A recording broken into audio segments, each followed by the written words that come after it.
आइए साथियों, नमस्कार। कैसे हैं आप लोग? हम उम्मीद करते हैं कि आप सब लोग अच्छे होंगे और अपनी तैयारी कर रहे होंगे। एग्जामिनेशन आपका निश्चित रूप से 2 तारीख और 6 तारीख को होना आयोजित हुआ है, तय हुआ है। और आप सब लोग दिन रात मेहनत करके अपने लक्ष्य को पाने के लिए पूरी तन्मयता के साथ प्रयास कर रहे होंगे, और प्रयास करना भी चाहिए। निश्चित रूपेण सफलता आपके कदमों को चूमे, यही शुभकामनाएं और यही आशीर्वाद के साथ आपकी सेवा में मैं लगातार बना रहूंगा। कम से कम आज से 10 दिन तो जरूर बना रहूंगा, ठीक है। बीच में फिर 3-4 दिन जब समय बचेगा तो आपको बिल्कुल किसी भी तरह के व्यवधान से मुक्त करके सेल्फ स्टडी के लिए कंप्लीट छोड़ दिया जाएगा। और इस 10 दिन में हम प्रयास करेंगे 750 टेक्निकल प्रश्न कंप्लीट असिस्टेंट लोको पायलट के पैटर्न पर ट्रेड का क्वेश्चन, लगभग सभी चैप्टर्स और सभी टॉपिकों को कवर करते हुए जो स्टैंडर्ड पैटर्न है एलपी का, उसको ध्यान में रख करके आपके बीच में परिचर्चा करूंगा, जो आपको काफी मदद पहुंचाएगी और बहुत ज्यादा आपके अंदर आत्मविश्वास को मजबूत बनाने का काम करेगी, ताकि ट्रेड का जो डर है उससे आप बिल्कुल मुक्त अपने आप को महसूस करेंगे। और मैं कोशिश करूंगा कि आप सब लोग जिस चैप्टर्स के बारे में हमसे कहेंगे, जिस चैप्टर्स में आपको कठिनाई महसूस हो रही है ट्रेड में, जिस चैप्टर में आप कंफ्यूज कर रहे हैं, उसी चैप्टर का हम आपके लिए क्लासेस भी बिल्कुल यूट्यूब पर फ्री क्लासेस भी आपकी सेवा में दे सकते हैं। लेकिन ये डिपेंड करेगा कि आपकी रिक्वायरमेंट किस चैप्टर की है, उस पर हम करने का प्रयास करेंगे, ठीक है। चलिए आज का हम सेशन आरंभ करते हैं। आज के सेशन का पहला प्रश्न देखते हैं आपके बीच क्या है। पहला प्रश्न है, कह रहा यदि डैश की धारा मानव शरीर से होकर प्रवाहित होती है तो उसका प्रभाव श्वास की समस्या के रूप में परिलक्षित होगा। यानी स्पष्ट सी बात है साथियों कि श्वसन संबंधी व्यवधान क्या है, श्वसन संबंधी व्यवधान रुकावट, ये हमें कैसे होती है, किस करंट पर होती है। हम सब जानते हैं 1 से 2 मिली एम्पियर का रहेगा तो झटका जो है ना के बराबर, क्या है यहां पर झटका शॉक ना के बराबर होगा। हम लोग नॉर्मली जानते हैं 9 मिली एम्पियर तक का जो धारा है वह बिल्कुल मनुष्य के लिए क्या है, सहनीय है, इस पर कोई दिक्कत मनुष्य को नहीं होती है। 20 से 30 मिली एम्पियर, यूं समझें तो 50 मिली एम्पियर तक के रेंज में जब हम जाते हैं तो श्वसन संबंधी व्यवधान होता है। हालांकि मृत्यु कंफर्म है, ऐसी बात नहीं है, मृत्यु नहीं होती, लेकिन सांस का रुकना थोड़ा थोड़ा चालू हो जाता है। 50 से 100 के बीच आते हैं तो हमारी धमनियों पर भी असर पड़ता है, समझ गए, ब्लॉकेज का खतरा बढ़ता है। लेकिन यदि हम 100 मिली एम्पियर से ऊपर बढ़ गए तब तो नेचुरली आप समझ लीजिए कि हार्ट ब्लॉक हो जाती है, हमारी मृत्यु बिल्कुल हमारे नजदीक हो जाती है, और फिर आपके शरीर के चमड़े भी जलने की चांसेस प्रबल हो जाती हैं। सीधा शरीर जल जाएगा साहब, क्या हो जाएगा, डायरेक्ट बॉडी जलना शुरू हो जाएंगी। तो मेरा राइट आंसर क्या है, option number A, 20 milliampere से लेकर 30 मिली एम्पियर तक हम लोग क्या करते हैं, काम करते हैं। बिल्कुल सही कहा डेंसिटी साहब, आपने क्या कहा, तो हमारा 9 मिली एम्पियर तक के करंट को हम बहुत आसानी से क्या करते हैं, झेलने में सक्षम होते हैं साथियों, इसमें कोई शक नहीं है। नाउ द नेक्स्ट क्वेश्चन, अगला कह रहा कपास या अन्य कपड़े, तो कपास हो गया, आपका कपड़ा हो गया, ठीक है, आपकी लकड़ी हो गई, क्या हो गई साहब, आपकी लकड़ी हो गई, आपके कागज के टुकड़े हो गए, क्या हो गए, कागज के टुकड़े हो गए। इन सभी चीजों में जो आग है उसे हम लोग कार्बोशियम फायर कहते हैं। क्या कहते हैं इसे हम, कार्बोशियम फायर कहते हैं। और ये फायर श्रेणी ए में आता है, किस में आता है, श्रेणी ए में आता है। और मेरे विद्वान मित्रों, श्रेणी ए में आता है, ठीक है। अब जो श्रेणी ए में आता है साथियों ध्यान रखिएगा, तो श्रेणी ए में जो यह आग आती है तो उस श्रेणी ए की आग को बुझाने के लिए हम पानी के बौछार का यूज करते हैं, बालू या रेत का यूज करते हैं। इसके मदद से यह आग बड़ी आसानी से क्या होती है, बुझ जाती है साथियों, ठीक है। तो मेरा राइट आंसर यहां पर क्या हो जाएगा, जल हो जाएगा। जल के माध्यम से शीतलीकरण की प्रक्रिया होती है, क्या होती है, शीतलीकरण की प्रक्रिया होती है, कूलिंग होता है। क्या होता है? कूलिंग होता है। और इस कूलिंग के कारण यह क्या होती है? बुझ जाती हैं, इसमें कोई शक नहीं है। मेरे विद्वान मित्रों, आप जानते हैं आग का प्रमुख अंग क्या है? आग का प्रमुख अंग है उष्मा। दूसरे नंबर पर मेरा प्रमुख अंग है ऑक्सीजन। क्या है? ऑक्सीजन। और तीसरे नंबर पर क्या है साहब जी? ज्वलनशील पदार्थ। क्या है? ज्वलनशील पदार्थ, या यूं समझे तो ईंधन, फ्यूल आप उसे कह सकते हैं। क्या कह सकते हैं? ईंधन कह सकते हैं, फ्यूल कह सकते हैं। तो उष्मा हटा के भी आग बुझाया जा सकता है, ऑक्सीजन की कमी करके आग बुझाया जा सकता है, ईंधन की कमी करके आग बुझाया जा सकता है। तो मेरा राइट आंसर यहां पर क्या हो जाएगा? जल के माध्यम से हम क्लास ए के आगों को क्या कर सकते हैं? बुझा सकते हैं। ठीक है, चलिए आगे बढ़ते हैं।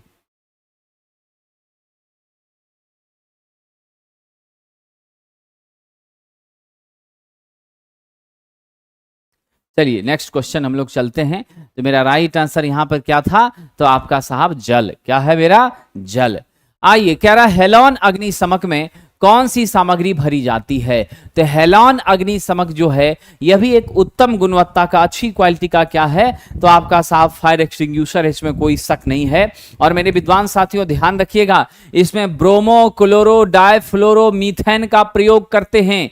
ठीक है, और यह आपका कहां यूज होता है साथियों? यह क्लास सी के आग को बुझाने में क्या करता है? हमारी मदद करता है। समझ गए कि नहीं? आपका जो CFC है, आपका ध्यान रखिएगा, CTC क्या है? CTC कार्बन टेट्राक्लोराइड, CCl4 इसका रासायनिक सूत्र होता है।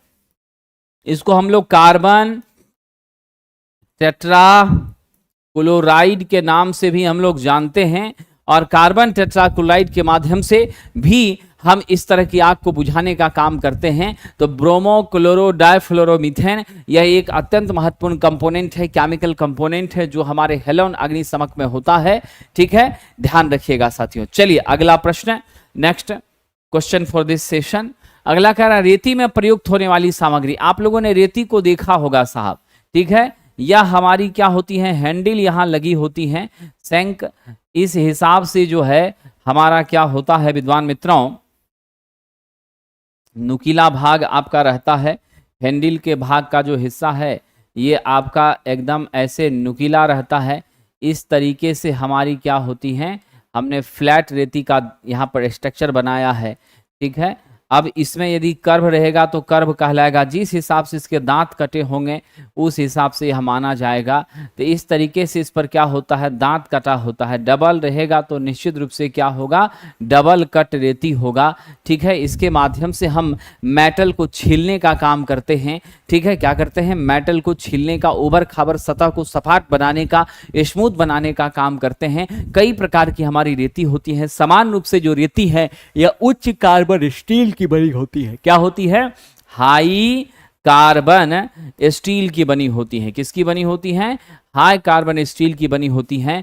ध्यान रखिएगा साहब, पॉइंट से लेकर के हील तक की लंबाई हम भारत में लेने का काम करते हैं। अगर लेंथ पूछा जाए तो निश्चित रूप से क्या होगा? पॉइंट से लेकर हील तक का लंबाई होगा, इसमें कोई शक नहीं है साथियों। ठीक है, चलिए आगे बढ़ते हैं। अगला प्रश्न, छोटे कार्य में काटने, मड़ोड़ने, पकड़ने, जकड़ने के लिए, तो साहब जी काटना भी है, मोड़ना भी है, पकड़ना भी है, घुमाना भी है, कई सारा काम करना है। तो जब एक साथ क्या है साहब? एक साथ कई कार्य संपादित करना हो, क्या करना हो? कई कार्य संपादन हो। क्या हो? कई कार्य संपादन हो तो हम लोग किसका यूज करते हैं? कॉम्बिनेशन प्लायर का। किसका यूज करते हैं? कॉम्बिनेशन प्लायर का यूज करते हैं। ठीक है, चलिए मैं नेक्स्ट डे कोशिश करूंगा कि फोटो भी आपको दे दूं ताकि आपके और समझ में आएगा। ठीक है, ये कॉम्बिनेशन प्लायर होती हैं। कॉम्बिनेशन प्लायर से जनरली सब लोग अपने घरों में रखते हैं। उसके दो हैंडल्स में हम लोग रबर का क्या करते हैं साहब जी? रबर का कवर चढ़ा देते हैं जिससे झटका वगैरह ना लगे, साथ ही साथ हमारा फंक्शनिंग स्मूथ हो, और उसके पकड़ करके हम दांतों को, दो तारों को ज्वाइन करना हो वो भी काम हो जाता है। साथ ही साथ काटना हो वो भी हो जाता है, मोड़ना हो मड़ोड़ना हो सब काम हो जाता है। तो जब सारे तरह के काम आपको करने हो और उसके लिए एक सिंगल प्लायर लेना है तो डेफिनेटली किसका यूज करेंगे हम लोग, कॉम्बिनेशन प्लायर का यूज करेंगे। साथियों बेंच वाइस का आकार ध्यान रखिएगा, ऐसी वाइस आपने आईटीआई के दौरान देखा होगा साहब, आपका जो बेंच है उसके ऊपर ये वाइस कसा हुआ रहता था। क्या होता था, उसके ऊपर ये वाइस आपका कसा रहता था। इसके दो हिस्से होते थे, इधर आपका मूवेबल जाव होता था। क्या होता था, इधर मूवेबल जाव होता था और ये आपकी क्या होती थी, फिक्स जाव होती थी। ठीक है, और ये है आपकी चौड़ाई। तो ध्यान रखिएगा जाव की चौड़ाई के आधार पर, याद रखना जाव की चौड़ाई के आधार पर हम इसके साइज का क्या करते हैं, निर्धारण करते हैं। जाव मतलब जबड़ा है, समझ गए। तो क्या करते थे आप, ऐसे करके हैंडल घुमाया, कस दिया, कसने के बाद पूरी तरह से टाइट, हमारी मान लीजिए मेटल की बॉडी है, मेरा मेटालिक पार्ट है, सपोज कर लीजिए आयरन का पीसी है, या इस पर पूरी तरह से टाइट हो गया। अब इसको आपको काटना है, मोड़ना है, जो भी काम आपको करना है तो बहुत स्मूथली आप कर सकते हैं, आपका फंक्शनिंग बहुत प्रॉपर होगा, इसमें कोई शक नहीं है। तो जबरों की चौड़ाई के आधार पर हम क्या करते हैं, बेंच वाइज के आकार का निर्धारण करने का काम साथियों करते हैं, यह सदैव ध्यान रखना। देखिए कह रहा है कि कौन सा विकल्प जूल के नियम को सही ढंग से निरूपित करता है। साहब जूल साहब ने कहा था, ठीक है, जूल साहब ने कहा था कि H बराबर आई स्क्वायर आर इंटू टी होता है, जो हमारी किसको व्यक्त करता है साहब जी, ऊष्मीय ऊर्जा को व्यक्त करता है। यानी इसके माध्यम से आपने क्या किया है, इलेक्ट्रिकल एनर्जी का यानी heating effect of electric current आपका प्रदर्शित हो रहा है। क्या हो रहा है, heating effect of electric current, यानी आपकी विद्युत ऊर्जा का कन्वर्जन किसमें हो रहा है, ऊष्मीय ऊर्जा में हो रहा है। तो दिए गए प्रश्न के हिसाब से आई स्क्वायर आर इंटू टी ये जूल का नियम है, और आपका इलेक्ट्रिक आयरन, आपका गीजर है ना, आपका साहब जी ध्यान रखिएगा, इलेक्ट्रिक आयरन, गीजर, उसके बाद वाटर हीटर, जितने भी हमारे उपकरण हैं सब इसी पर क्या होते हैं, आधारित होते हैं। इन्हीं सिद्धांतों पर क्या करते हैं साहब, काम करते हैं, इसमें कोई शक नहीं है मेरे विद्वान मित्रों। चलिए आगे बढ़ते हैं। कह रहा 1 किलोवाट का 250 वोल्ट का 4 हीटर उपलब्ध है, सबकी रेटिंग समान है। क्या है, 1 किलोवाट की पावर रेटिंग है और 250 वोल्ट पर संचालित हो रहा है, इसमें कोई शक नहीं है। अधिकतम ऊष्मा के लिए इसको कैसे जोड़ा जा सकता है, तो हम सब एक छोटी सी बात जानते हैं कि H बराबर क्या होता है साहब, H बराबर हमारा होता है आई स्क्वायर, H बराबर हमारा होता है आई स्क्वायर आर टी, और H समानुपाती किसका है, आर का है। H किसका समानुपाती, आर का है। अधिकतम ऊष्मा कब मिलेगी, तो आप जानते हैं H मेरा बढ़ेगा जब करस्पॉन्डिंगली मेरा आर भी क्या होगा, बढ़ेगा। और आर का मान कब उच्च होता है, तो आर का मान उच्च होता है साहब श्रेणी में, क्योंकि आप जानते हैं पैरेलल में तो मेरा रेजिस्टेंस घट ही जाता है। क्या होता है, मेरा रेजिस्टेंस घट ही जाता है। आप सबको मालूम है अगर दो रजिस्टर R1 और R2 आपस में श्रेणी में जुड़े हों तो R इक्विवेलेंट क्या हो जाएगा, R1 प्लस R2 हो जाएगा। यानी ऐसी स्थिति में हम क्या जवाब देंगे, सभी कैसे जुड़े हैं, सीरीज में जुड़े हैं। सभी कैसे जुड़े हैं, सीरीज में जुड़े हैं। All are connected in series. लेकिन अब जरा गौर करिएगा, तो अधिकतम ऊष्मा के लिए सभी को कैसे जोड़ना पड़ेगा, सीरीज में। अच्छा यहां पर तो युगपत में, यहां लिखा है श्रेणी में, अंग्रेजी दोनों का कर दिया है सेम, ठीक है ना। तो युगपत लेना ठीक नहीं है, अंग्रेजी को देख करके आपको चलना नहीं है। आप यहां पर ध्यान रखिएगा, इस जगह होना चाहिए इंग्लिश इसका पैरेलल। क्या होना चाहिए, पैरेलल होना चाहिए, ठीक है। यहां पर है आपका ऑल इन सीरीज, तो ऑल इन सीरीज है तो राइट आंसर क्या देंगे, ऑप्शन नंबर ए, क्योंकि इसका हिंदी भी सही है अंग्रेजी भी सही है। क्या है, हिंदी और अंग्रेजी दोनों सही है, तो इसीलिए हम राइट आंसर क्या दे, ऑल इन सीरीज। यहां युगपत है, दैट मीन समानांतर है, संट है, जिसका अंग्रेजी पैरेलल होना चाहिए, बट मिस्टेकली यहां सीरीज लिखा हुआ है, तो घबराना आपको एकदम नहीं है। राइट आंसर क्या लेंगे, सीरीज। और इसके पीछे का कारण क्या है कि सीरीज में हमारी क्या होती है, रेजिस्टेंस उच्च होती है, और रेजिस्टेंस उच्च होने के कारण मेरा हीट भी क्या होता है, उच्च होता है। परिणाम स्वरूप हम लोगों को उत्तर किसको लेके चलना है, बिल्कुल साहब ए नंबर लेके चलना है। चलिए आगे बढ़ते हैं। बीओटी यूनिट किसका होता है, बीओटी का पूरा नाम होता है board of trade unit of electricity. क्या होता है, board of trade unit of electricity. तो हम लोग क्या लिखते हैं, 1 बीओटी बराबर हमारा होता है 1 किलोवाट आवर। क्या होता है, 1 बीओटी बराबर 1 किलोवाट आवर हो जाता है। ठीक है, इसमें कोई शक नहीं है। ठीक है, 1 बीओटी बराबर क्या होता है, 1 किलोवाट आवर हो जाता है। अब यहां समझने वाली बात यह है साथियों, समझने वाली बात यहां पर यह है, गौर कीजिएगा कि हम इसी को क्या मेंशन करते हैं, तो आपका 1000 वाट आवर करते हैं। यही हो जाता है 1000 गुना 3600 वाट सेकेंड के बराबर, जो कि आपका 3.6 इंटू 10 की पावर क्या हो जाता है हमारा, ध्यान दीजिएगा, अगर 3.6 लेंगे तब 10 के पावर 6 हो जाएगा वाट सेकेंड। अगर सिर्फ 36 लेंगे तो 10 के पावर 5 हो जाएगा। ठीक है, तो ये मेरा राइट आंसर किसके बराबर, किलोवाट आवर के बराबर है। चलिए हमारे साथी हैं डेस्टिनी साहब। डेस्टिनी साहब एक बात गौर करिएगा कि हम लोग क्या जानते हैं, सीरीज में हम जानते हैं कि धारा क्या होगी, एक समान होगी। ठीक है, एक समान होगी, इसमें कोई शक नहीं है।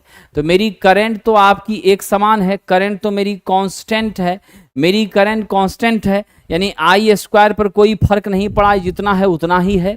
लेकिन मेरा सीरीज में रेजिस्टेंस क्या हो गया, तो मैक्सिमम हो गया। तो जब आई स्क्वायर मेरा कांस्टेंट है, इसमें कोई फर्क नहीं पड़ा, मेरी मैक्सिमम वैल्यू रेजिस्टेंस की हमें मिल गई, अब दोनों का प्रोडक्ट कर दिए, तो नेचुरली हमारा हीट भी क्या हो गया, बढ़ गया। इसीलिए हम लोग क्या करेंगे, इसको स्वीकार करेंगे, श्रेणी वाले कंसेप्ट को स्वीकार करेंगे। ठीक है, ये मामला है। चलिए आगे बढ़ते हैं, अगला प्रश्न, वो विभवांतर जो विद्युत संवहन के भंग का कारण होता है, मतलब आपका इंसुलेशन का ब्रेक डाउन करता है, इंसुलेशन का क्या करता है, ब्रेक डाउन करता है। डाइलेक्ट्रिक जो स्ट्रेंथ है उसको यह डैमेज कर देता है, खत्म कर देता है, डिस्ट्रैक्ट कर देता है। उस वोल्टेज को क्या कहते हैं, मतलब हमारी कोई भी कंडक्टर है, हमारी कोई भी पदार्थ है, वो एक सर्टेन लेवल तक क्या करती है, वो एक सर्टेन लेवल तक जो है वोल्टेज को मेंटेन करती है,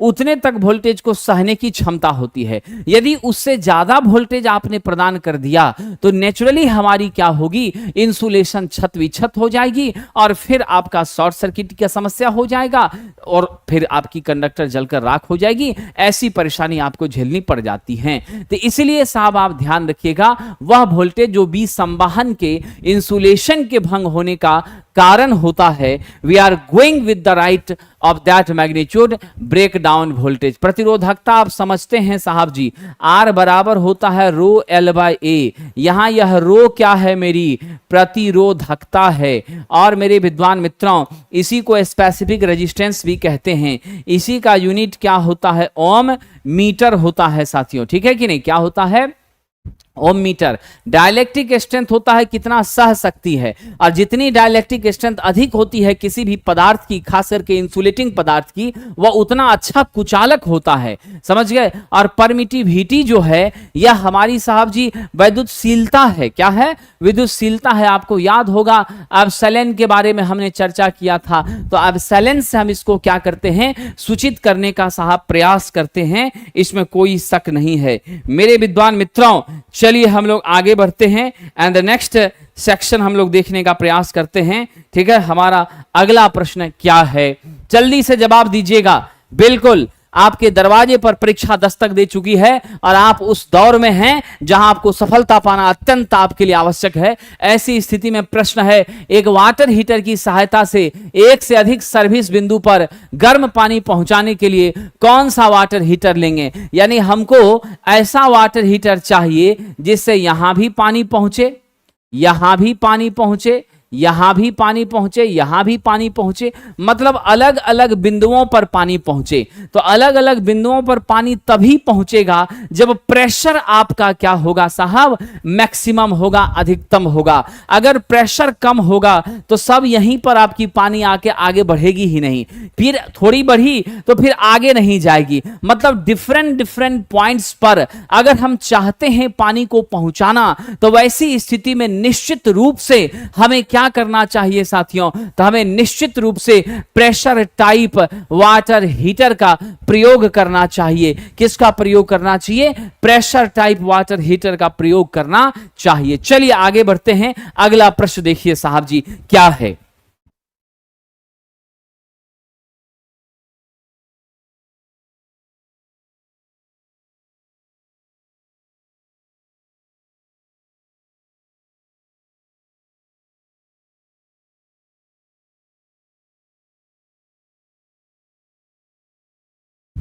आइए, क्या कहते हैं साहब? एक रेखीय प्रतिरोध है। रेखीय मतलब लीनियर रेजिस्टेंस। लीनियर रेजिस्टेंस का मतलब क्या है जी?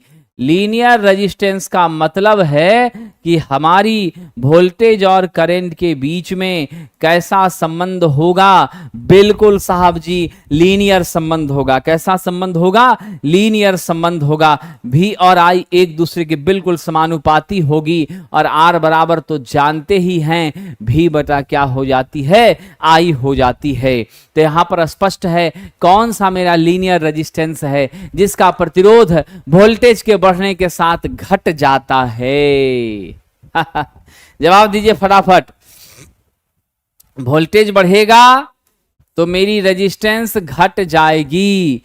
हो ये रहा है ना, वोल्टेज बढ़ेगा तो रेजिस्टेंस क्या होगी? घट जाएगी। तो ये कौन कर रहा है? What is that material? तो साथियों याद रखिएगा वो वैरिस्टर है। क्या है वो? वैरिस्टर है, यानी वोल्टेज डिपेंडेंट रजिस्टर। क्या है? Voltage dependent register. क्या है यह? वोल्टेज डिपेंडेंट रजिस्टर है। इसको हम लोग वैरिस्टर कहते हैं। ठीक है, इसमें कोई शक नहीं है। राइट आंसर क्या होगा? ऑप्शन नंबर ए हो जाएगा। थर्मोस्टेट, ये थर्मोस्टेट का प्रयोग तो सबको मालूम है। इसका शाब्दिक अर्थ होता है नियत उष्मा। तो उष्मा के मान का इंडिकेशन देने के लिए इसका इस्तेमाल हम लोग करते हैं और विशेष रूप से इसका प्रयोग इलेक्ट्रिक आयरन में, गीजर में, हीटर में, वाटर हीटर में सभी जगह होता है। समझ गए? ताकि आपका स्टोव में, इलेक्ट्रिक स्टोव में भी होता है, खाना पकाने वाले अवयवों में भी होता है, क्योंकि यह सामान्य हीट जितना डिसाइडेड है, निर्धारित है, उस निर्धारित हीट से जैसे ही हीट बढ़ती है तुरंत यह क्या करता है? तो मेन सप्लाई को डिस्कनेक्ट कर देता है। तो हम इसे क्या कह सकते हैं? इसे हम टेम्परेचर कंट्रोलर के रूप में भी जान सकते हैं साथियों। डायोड तो आपका क्या है? सेमीकंडक्टर मटेरियल है और आप जानते हैं यूनिडायरेक्शनल होती है, एक ही दिशा में धारा का संचरण करती हैं, या तो रिवर्स में करेगी या नहीं तो फॉरवर्ड में करेगी। और ये मेरा टंगस्टन है, इसका क्या होता है? याद रखना, हमारी टंगस्टन का डेफिनेटली साहब जी रेजिस्टेंस अधिक होता है, हीट कम देती है और क्या करती है? हमें प्रकाश ज्यादा देती है। इसका इस्तेमाल हम लोग कहां करते हैं? जल्दी जवाब दीजिएगा। इसका इस्तेमाल हम लोग फिलामेंट के रूप में करते हैं। कहां करते हैं?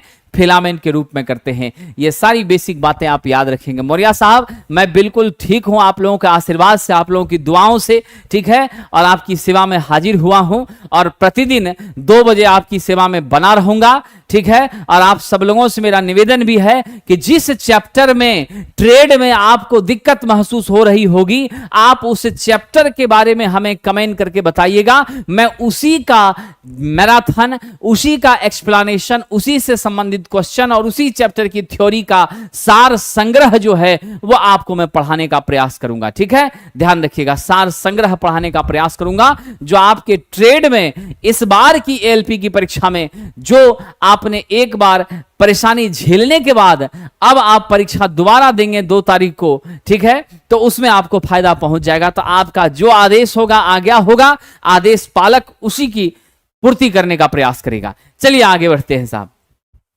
अगला कह रहा है एक रंग कोडित कार्बन प्रतिरोधक में पहला बैंड लाल, दूसरा बैंड भी लाल, तीसरा नीला और चौथा सुनहरा है।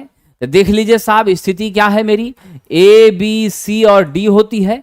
पहला बैंड क्या कह रहा है, लाल है। दूसरा बैंड भी क्या कह रहा है, लाल ही है। तीसरा कह रहा है साहब जी आपका नीला है, और चौथा कह रहा है कि सुनहरा है। आप जानते हैं गोल्डन, चौथा जो है वो टॉलरेंस को बताता है, तो जो डी मेरा टॉलरेंस बताता है तो ±5% हो जाएगा। मेरा नीला का जो है 6 होता है, क्या होता है नीला का, ब्लू का 6 होता है, ठीक है कि नहीं। अब आगे बढ़िए, अब आपका लाल है, इसका कलर कोड 2 ही होता है, और आपका रेड का 2 ही होता है, क्योंकि इसका समान ट्रिक है। B B Roy, great Britain, very good wife. B for black 0, B4 जल्दी बताइएगा, B4 what will be the magnitude, brown कितना साहब 1, R for red 2, O for orange 3, Y for yellow 4, G for great, great से green, green for green का 5, आपका Britain, Britain से B, B का blue, blue का 6, V वॉयलेट, वॉयलेट का 7, G आपका क्या होता है जल्दी बताइएगा, G से होता है ग्रे, क्या होता है ग्रे, ग्रे का कितना साहब 8, और W आपका क्या है वाइफ, वाइफ W से व्हाइट, व्हाइट का 9। तो 0 से लेकर 9 तक हमारा कोड इसी प्रकार होता है, क्या होता है B B Roy, great Britain, very good wife, ठीक है। और इस तरीके से कोड हमने निकाल लिया। अब जब कोड हमने निकाल लिया तो रेजिस्टेंस का मान होता है AB गुना 10 के पावर C या ±D का प्रतिशत। अब जरा देख लीजिएगा, A के बदले क्या ले, मेरा कोड 2 है तो 2 लिख दिया, बी के बदले क्या लें, कोड इसका भी 2 है तो 2 लिख दिया। लेकिन सी क्या है 10 के पावर 6 मल्टीप्लायर, सी जो होती है वो मल्टीप्लायर होती हैं, क्या होती हैं मल्टीप्लायर होती हैं, ठीक है। और डी आपका टॉलरेंस होता है तो ± आपका डी प्रतिशत। तो देख लीजिए 22 गुना 10 के पावर 6 ± D% हो गया, तो मेरा क्या मान हो जाएगा 1 2 3 4 5 6, 22 पर 6 शून्य, अब ±10 है तो 10 नहीं होगा, 5% होना चाहिए। यहां देख लीजिए 3 3 6 और यहां 5% है, ऑप्शन नंबर क्या हो जाएगा ए हो जाएगा। हम इसे इस तरीके से भी लिख सकते थे 22 मेगा ओम ±5%। विद्यार्थी जी ऐसा भी लिखा जा सकता था, क्या लिखा जा सकता था 22 मेगा ओम ±5%, है ना। 3 छोटी छोटी बातों को ध्यान रखिएगा कि कलर कोडिंग से एक क्वेश्चन प्रायर रहता है एग्जामिनेशन में, और इसका ट्रिक है याद रखने का B B Roy, great Britain, very good wife, ठीक है। 0 से लेके 9 तक बैठा दीजिए। ए बी गुना 10 के पावर C ±D परसेंटेज पर होता है, इसमें कोई शक नहीं है। चलिए आगे बढ़ते हैं। नेक्स्ट आइए, बड़ा अच्छा प्रश्न हमारे बीच है। धर्मवीर मलिक साहब का कमेंट, बहुत अच्छा कमेंट आया है, BSPSL बहुत ज्यादा मजबूती से सभी लोगों को आना पड़ेगा। बिल्कुल विद्यार्थी जी, BSPSL पर मजबूती से सभी लोगों को आना पड़ेगा, इस बात को मैं सही मानता हूं और सच मानता हूं, इसको स्वीकार करता हूं, इसमें कोई संदेह वाली बात नहीं है। और मैं कदम के साथ कदम मिलाकर खड़ा हूं, इसमें कोई शक नहीं है, और सभी शिक्षक भी आपके सहयोग में खड़े हैं। लेकिन शर्त है साथियों कि सभी शिक्षक तो खड़े होंगे ही होंगे और हो भी रहे हैं, और आप विद्यार्थियों को भी घरों से निकलकर आना पड़ेगा। रविवार को हम सभी शिक्षक फिर से पर्सनली एक बार मिलकर बातचीत कर रहे हैं, और हमने ये सोचा है, ये विचार बनाने की ओर अग्रसर हुए हैं, क्योंकि जानकारी मिल रही है कि इस महीने में नोटिस आएगी। अगर ऐसा हो जाता है तो बहुत अच्छी बात है। इस महीने में नोटिस नहीं आती है तो 2 और 6 को ALP का एग्जाम होने के बाद 6 तारीख के जस्ट बाद परमिशन लेकर धरना स्थल गर्दनी बाग में हम लोग बैठेंगे। लेकिन शर्त है 1000+ संख्या आप लोगों को लेकर आना पड़ेगा। 1000 आप लोगों का यदि सहयोग मिलेगा तब हमारी ताकत भी बनती है। 50-60 छात्रों से एनर्जी नहीं आती है, इच्छा नहीं होता है, हिम्मत नहीं आती है, मन बैठ जाता है साहब। इसलिए याद रखिएगा 6 मई के बाद ऐसा हमने सोचा है कि 6 मई के बाद निश्चित रूपेण निश्चित रूपेण हम लोग धरना प्रदर्शन के लिए भी मानसिक रूप से तैयार हो चुके हैं और बैठेंगे, लेकिन आपको भी हमारे साथ आना पड़ेगा और 1000+ की संख्या में इकट्ठा होना पड़ेगा। अगर संख्या बल कमजोर होगा तो समझ लीजिए कि गलती आप कर रहे हैं, हम नहीं कर रहे हैं। क्योंकि अभी रविवार को भी जो मीटिंग बुलाया गया था, रविवार को भी जो मीटिंग हमारे माननीय शिक्षक गण के माध्यम से बुलाया गया था, शाही सर थे और भी सर लोग थे, उनके द्वारा जो बुलाया गया था, तो वहां पर आप ध्यान रखिएगा बहुत कम संख्या थी छात्रों की, 60-70 बच्चे मात्र पहुंचे थे। तो कहां से निर्णय निकल पाएगा, कहां से निर्णय निकल पाएगा, समझे कि नहीं? ध्यान रखिएगा। तो सब लोगों को आना पड़ेगा, सबको आना पड़ेगा साहब जी, समझे कि नहीं? चलिए आगे बढ़ते हैं। और अभी तो एलपी का भी एग्जामिनेशन है, बहुत सारे बच्चों का बेल्ट्रॉन का रिजल्ट आया है, कई लोगों का उसमें सिलेक्शन भी हुआ है। उन लोगों को भी मैं हार्दिक शुभकामनाएं देता हूं, धन्यवाद देता हूं, बधाई देता हूं साथियों। ठीक है, चलिए आगे बढ़ते हैं। वेल्डर वाले एलपी का फॉर्म फिल कर सकते हैं? बिल्कुल अच्छा प्रश्न आपका है। इसका विस्तृत जानकारी मैं आपको बहुत ही जल्द एक वीडियो बनाकर दे दूंगा, ठीक है, ताकि आपकी कंफ्यूजन दूर हो जाए। निम्नलिखित में से कौन सा विद्युत नाली ग्रीन फील्ड के नाम से जाना जाता है? विद्युत नाली का मतलब है ऐसा पाइप जिससे होकर, ऐसा पाइप जिससे होकर, क्या है? पाइप जिससे होकर हम क्या करते हैं, बड़ी आसानी से साहब चालक तार को, कंडक्टर को बाईपास करते हैं, उससे लेकर जाते हैं सुरक्षा कवच के भीतर, उसको लेकर जाने का काम हम करते हैं। वो आपकी पाइप जो है उसे ग्रीनफील्ड के नाम से जानते हैं। वो लचीली पाइप होती है और वह लचीली पाइप हमारी क्या है साहब? फ्लेक्सिबल मेटल कंड्यूट है, नॉन मेटल नहीं है। जरा गौर करना साहब जी, what will be the correct for this? Flexible metal conduit. क्या है? फ्लेक्सिबल मेटल कंड्यूट, यानी धातु की पाइप हो लेकिन वो लचीली हो, वैसी पाइप हमारी क्या होती हैं? वैसी पाइप ग्रीन फील्ड के नाम से जानी जाती हैं, जिसका असेसमेंट, उसकी स्थापना, उसका संरचनाबद्ध सेटलमेंट, ये सब बहुत आराम से हो जाता है और मजबूती भी जबरदस्त बनी रहती हैं। So we can say the right answer for this is option number A, green field के रूप में फ्लेक्सिबल मेटल कंड्यूट को जाना जाता है। और कंड्यूट एक नली है जिसके भीतर का भाग खोखला होता है, आप अपनी आंखों से इस पार से उस पार देख सकते हैं साथियों, समझ गए कि नहीं? वैसा पाइप होता, आप जब देख लेंगे तभी तो बिना बाधा का होगा, तभी तो बड़े आराम से कंडक्टर को बाईपास कर पाएंगे। अगला प्रश्न है साहब जी, निम्नलिखित में से कौन सा एक केबल को भौतिक नुकसान से बचाता है? तो हमारी फिजिकल सुरक्षा केबल को कौन देता है साहब? तो फिजिकल प्रोटेक्शन के लिए, फिजिकल प्रोटेक्शन के लिए हम यूज करते हैं साहब आर्मर का। किसका यूज करते हैं? हम आर्मर का यूज करते हैं। और मेरे विद्वान मित्रों, हम फिजिकली किसका यूज करते हैं? आर्मर। और आर्मरिंग करने के लिए स्टील या जीआई के तार का या स्टील टेप का प्रयोग किया जाता है, समझ गए? सबसे पहले कंडक्टर होता है, क्या होता है? कंडक्टर होता है। कंडक्टर के ऊपर इंसुलेशन का लेयर चढ़ाते हैं, फिर हम लोग क्या करते हैं? मेटालिक सीथ या लेड सीथ लगाते हैं, ठीक है, फिर बेडिंग करते हैं, देन आर्मरिंग, तब मौसम से सुरक्षा के लिए सर्विंग करते हैं। इसको सिम्बस कहा जाता है। क्या कहा जाता है? सिम्बस कहा जाता है, सिम्बस टेक्निक कहा जाता है। तो इस ऑर्डर में हमारी केबल की संरचना क्या होती है साहब? व्यवस्थित की जाती हैं, सेट की जाती हैं।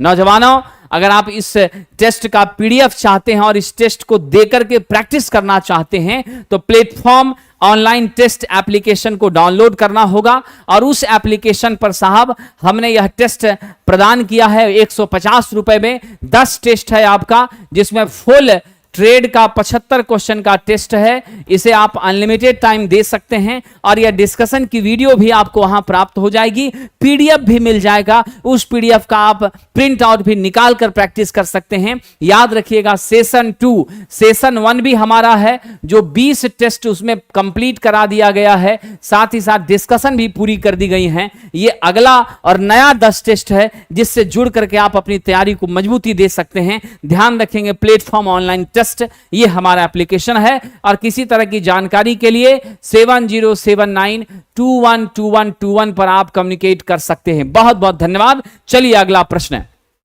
कह रहा एफ श्रेणी के इंसुलेटर का कितना तापमान होता है। तो एफ श्रेणी का जो इंसुलेटर है, जरा मैं आपको शुरुआत से बता दूं, वाई श्रेणी 90 डिग्री सेल्सियस तक के तापमान को सह सकता है। ठीक है, ए श्रेणी जो है 105 डिग्री सेल्सियस तक को सहने की क्षमता रखता है। ठीक है, उसके बाद साहब जी ई श्रेणी है 120 डिग्री को सहता है। फिर हमारा बी श्रेणी है 130 डिग्री सेल्सियस को सहने की ताकत रखता है। फिर हमारा साहब क्या है, ध्यान रखिएगा, मेरा एच श्रेणी है वह कितना तक जाता है साहब, 180 तक जो है सह सकता है।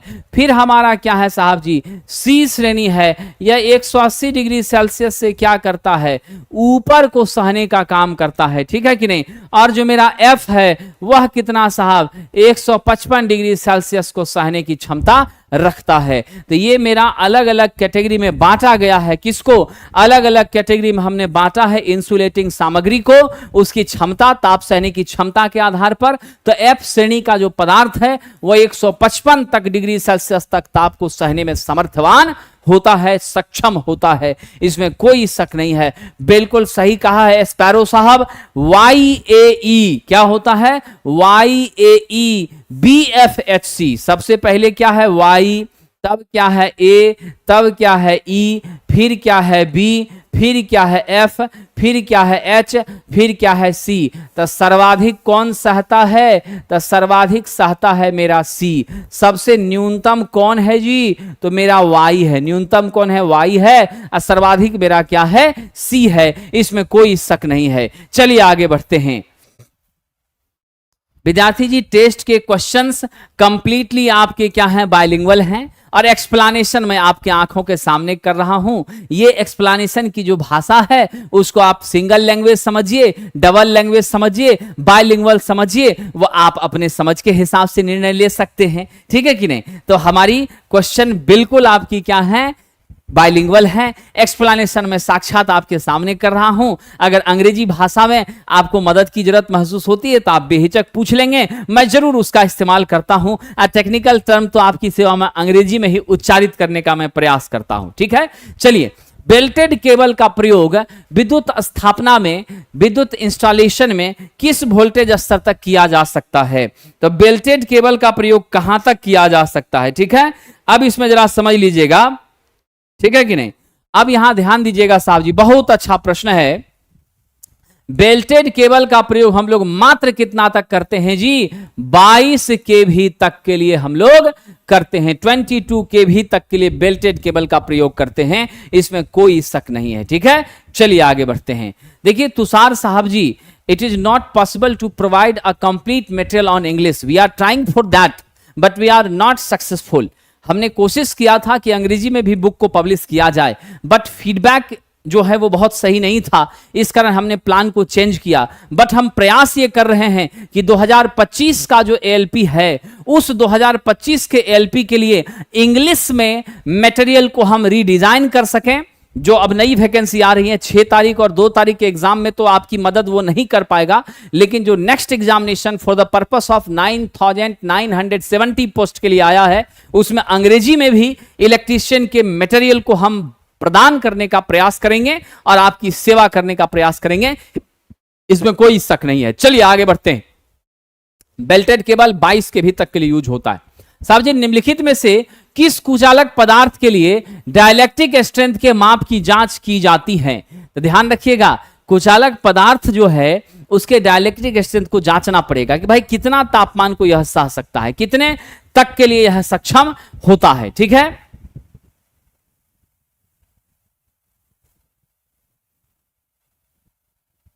अब इसमें महत्वपूर्ण बात क्या है, गौर कीजिएगा। कोई भी जो इंसुलेटर होता है, हम लोग उसमें क्या करते हैं साहब जी, उसमें जैसे हमारा ट्रांसफार्मर तेल ही है, अगर इसकी बात करें तो बहुत अच्छे से आप समझ सकते हैं कि इसको ट्रांसफार्मर ऑयल को आप समझ सकते हैं, ट्रांसफार्मर तेल, जिसकी डाइलेक्ट्रिक स्ट्रेंथ कितनी होनी चाहिए, 30 kV प्रति mm होनी चाहिए। हम लोग इसकी जांच करते हैं कि भाई कितना तक ये सह सकेगा। तो हम लोग 60 सेकेंड तक क्या करते हैं, हम लोग ध्यान रखिएगा, 60 सेकेंड तक 40 kV प्रति mm, ठीक है, इतने तक की वोल्टता पर और 60 सेकेंड तक उसके सहन शक्ति को हम लोग एग्जामिन करते हैं, और ऐसा करने का काम जब हम करते हैं तब जाकर के वह कुचालक पदार्थ जो है एक्सेसिबल होता है कि भाई अब ये उपयोग के लायक है, इसमें कोई शक नहीं है। समझ गए कि नहीं? और परावैद्युत जांच करते समय हम लोग इस बात का ध्यान रखते हैं कि इसकी वोल्टा क्षमता जो है वह उच्च होनी चाहिए यदि यह ज्यादा, क्योंकि कभी कभी हो सकता है कि वोल्टेज का लेवल बढ़ गया तो यह उसको क्या कर सके, सस्टेन कर सके, क्षमतावान हो, उसको बर्दाश्त कर सके, कैपेबल हो, एक्सेस कर सके। तो इसके लिए हम लोगों को ये करना पड़ता है, और ये जांच हम लोग विशेष रूप से कहां करते हैं, ट्रांसफार्मर तेल में साहब निश्चित रूप से करने का प्रयास करते हैं। आप देखते होंगे जब नया ट्रांसफार्मर इंस्टॉल किया जाता है तो वहां पर ऑयल की टेस्टिंग जरूर की जाती है और तब जाकर के उसका इस्तेमाल किया जाता है। विद्युत लेपन किसमें काम नहीं आता है? Electroplating is not useful for what? चमक दिखाई देने में, जंग से धातु को बचाने में, धातु को कठोर करने में, चमकाने में। साहब जी विद्युत लेपन जो है वो एक प्रकार का क्या है, एक प्रकार का क्या है साहब जी, हमारी निश्चित रूप से एक इलेक्ट्रोलाइसिस की प्रोसेस है। समझ गए क्या है? इलेक्ट्रोलाइसिस की प्रोसेस है, और इसमें हम लोग क्या करते हैं, इन्फीरियर मेटल के ऊपर, इन्फीरियर मेटल के ऊपर हम लोग क्या करते हैं, सुपीरियर मेटल का क्या करते हैं, सुपीरियर मेटल का लेप चढ़ाते हैं। क्या करते हैं? सुपीरियर मेटल का लेप चढ़ाते हैं। क्या करते हैं? सुपीरियर मेटल का लेप चढ़ाते हैं। ये हमारा साहब होता है, इसमें कोई शक नहीं है।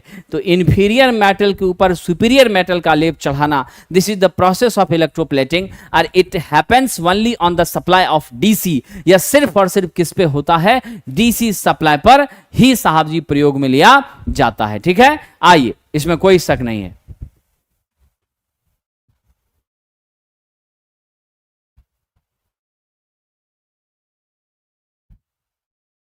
देखिए विद्यार्थी, जिसमें घबराने की कोई बात नहीं है। 99% छात्र जो आईटीआई की पढ़ाई करते हैं वो हिंदी माध्यम से ही बिलोंग करते हैं। समझ गए? और बहुत ही कम संख्या इंग्लिश माध्यम के छात्रों की हुआ करती हैं। इस वजह से हम लोगों के लिए पॉसिबल नहीं होता है। समझ गए कि नहीं? ये समस्याएं झेलनी पड़ती हैं। इसलिए हाँ, अगर आप अंग्रेजी माध्यम के छात्र हैं, वैसे कंडीशन में आप ये जरूर कर सकते हैं कि आप हमसे पूछिए, जहां आपको दिक्कत हुई उस जगह पर आप कंसर्न टीचर से संपर्क करने का प्रयास करिए, तो आपको जरूर समझाया जाएगा, बताया जाएगा। ठीक है?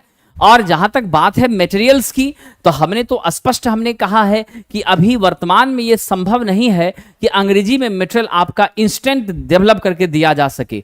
2025 के एलपी के लिए हम लोग प्रयास करके जरूर उस पर निर्णय लेकर के, ठीक है, और उस पर काम करने का प्रयास करेंगे। फिर अंग्रेजी में भी मटेरियल को प्रदान करने की कोशिश हमारी जो है वो सफल हो जाएगी। तत्काल में तो थोड़ी सी मुश्किल है। आइए साहब आगे बढ़ते हैं। तो इलेक्ट्रोप्लेटिंग सतह को चमकाने में मदद करता है, जंग से बचाने में मदद करता है, चमकीला शाइनी दिखाई देने में मदद करता है, लेकिन कठोरता बनाने में इसका कोई रोल नहीं है, मजबूती बढ़ाने में इसका कोई रोल नहीं है, इसमें कोई संदेह नहीं है। चलिए आगे बढ़ते हैं। अगला कहा जा रहा है, निम्नलिखित में से कौन सा टेप मोटर कनेक्शन के लिए? दोस्तों ध्यान रखिएगा, मोटर कनेक्शन की जब भी हम बात करते हैं, ठीक है, क्या होते हैं साहब, मोटर कनेक्शन की जब भी बात करते हैं तो मोटर कनेक्शन में जहां भी दो तारों को जोड़ना पड़ा या जहां भी कॉम्बिनेशन हुआ, उस जगह पर जो टेप लगाया जाएगा वह आपका कौन सा टेप होगा? एम्पायर टेप होगा। और इसी एम्पायर टेप को हम लोग क्या कहते हैं? वार्निश कैम्ब्रिक कहते हैं। क्या कहते हैं? इसी को हम लोग वार्निश कैम्ब्रिक कहते हैं। यह संश्लेषित क्या होता है? संश्लेषित सूती का क्या होता है साहब? कपड़ा होता है, जिसके ऊपर हम लोग वार्निश करते हैं। क्या करते हैं? इसके ऊपर हम लोग वार्निश करते हैं, इसमें कोई शक नहीं। इसके ऊपर क्या करते हैं? हम लोग वार्निश करते हैं। तो राइट आंसर है आपका वार्निश्ड कैम्ब्रिक या एम्पायर टिप। इसी का प्रयोग हम लोग करते हैं। नौजवानों नेक्स्ट आगे बढ़िए साहब जी। आपको मैं बता दूं 2025 के असिस्टेंट लोको पायलट की तैयारी अगर आप करना चाहते हैं तो उसके लिए आप हमारे संकल्प बैच से जुड़ सकते हैं। 22 अप्रैल से यह बैच स्टार्ट हो रही है और यह बैच 0 लेवल की बैच है, यानी एकदम शून्य स्तर से इस बैच में पढ़ाया जाएगा।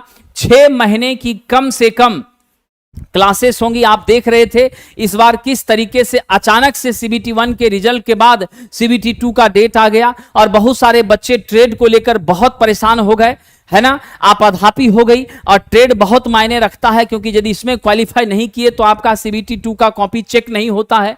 तो अगर आप चाहते हैं प्रॉपर तरीके से पढ़कर ट्रेड के परफॉर्मेंस को बेहतर करें, सिर्फ एएलपी ही नहीं बाकी सभी परीक्षाओं में हमको मदद मिल जाए, तो आप हमारे संकल्प बैच से जुड़ सकते हैं। मंडे टू फ्राइडे इसमें क्लासेस होंगी शाम 6 से 7 पीएम में साथियों। ऑफलाइन क्लासेस हमारे बाजार समिति सेंटर पर होगी, प्लेटफॉर्म बाय नवीन कुमार सिंह बाजार समिति centre. Online classes platform by Naveen Kumar Singh application पर होगी। ऑनलाइन क्लासेस 4 से 5 पीएम में और ऑफलाइन क्लासेस 6 से 7 पीएम में। दोनों क्लासेस अलग अलग होंगी। साथ ही साथ इसमें डाउट का भी क्लास होगा। डेली आपसे क्वेश्चन भी पूछा जाएगा और आपको याद करने के लिए भी, साथ ही साथ क्वेश्चन बनाने के लिए भी, प्रैक्टिस की भी चीजें व्यवस्था की जाएंगी। और साथ ही साथ आपको निरंतर अध्ययन करते रहना है और एग्जाम को ओरिएंटेड पढ़ाई इसमें कराई जाएगी। बिल्कुल डिटेल में पढ़ाया जाएगा, मैंने स्पष्ट लिख दिया है, 0 लेवल से पढ़ाया जाएगा।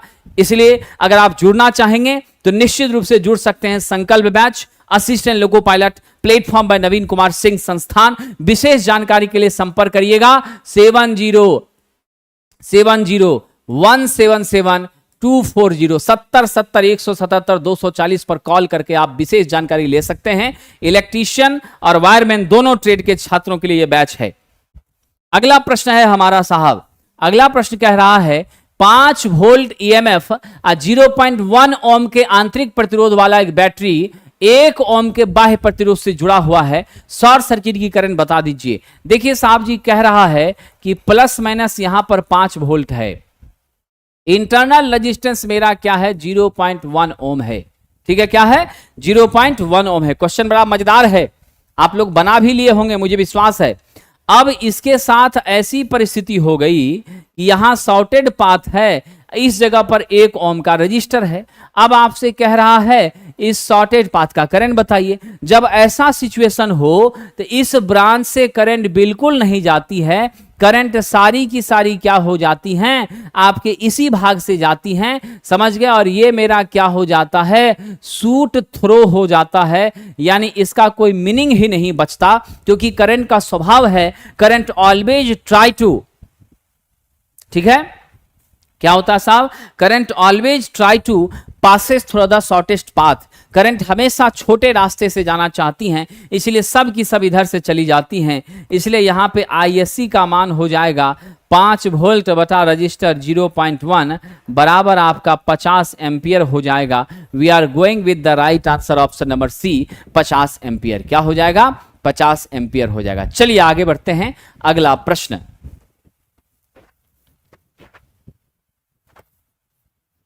नेक्स्ट क्वेश्चन कह रहा है एक बंद विद्युत परिपथ में आईआर ड्रॉप का बीजगणितीय संकेत मुख्य रूप से डैश पर निर्भर करता है। साहब जी मेरी वोल्टेज ड्रॉप जो है, ठीक है, मेरी वोल्टेज ड्रॉप जो है वह किस पर निर्भर कर रही है और कौन से नियम के कारण ये चीजें संपादित हो रही हैं, जरा सोच कर बताइएगा साहब।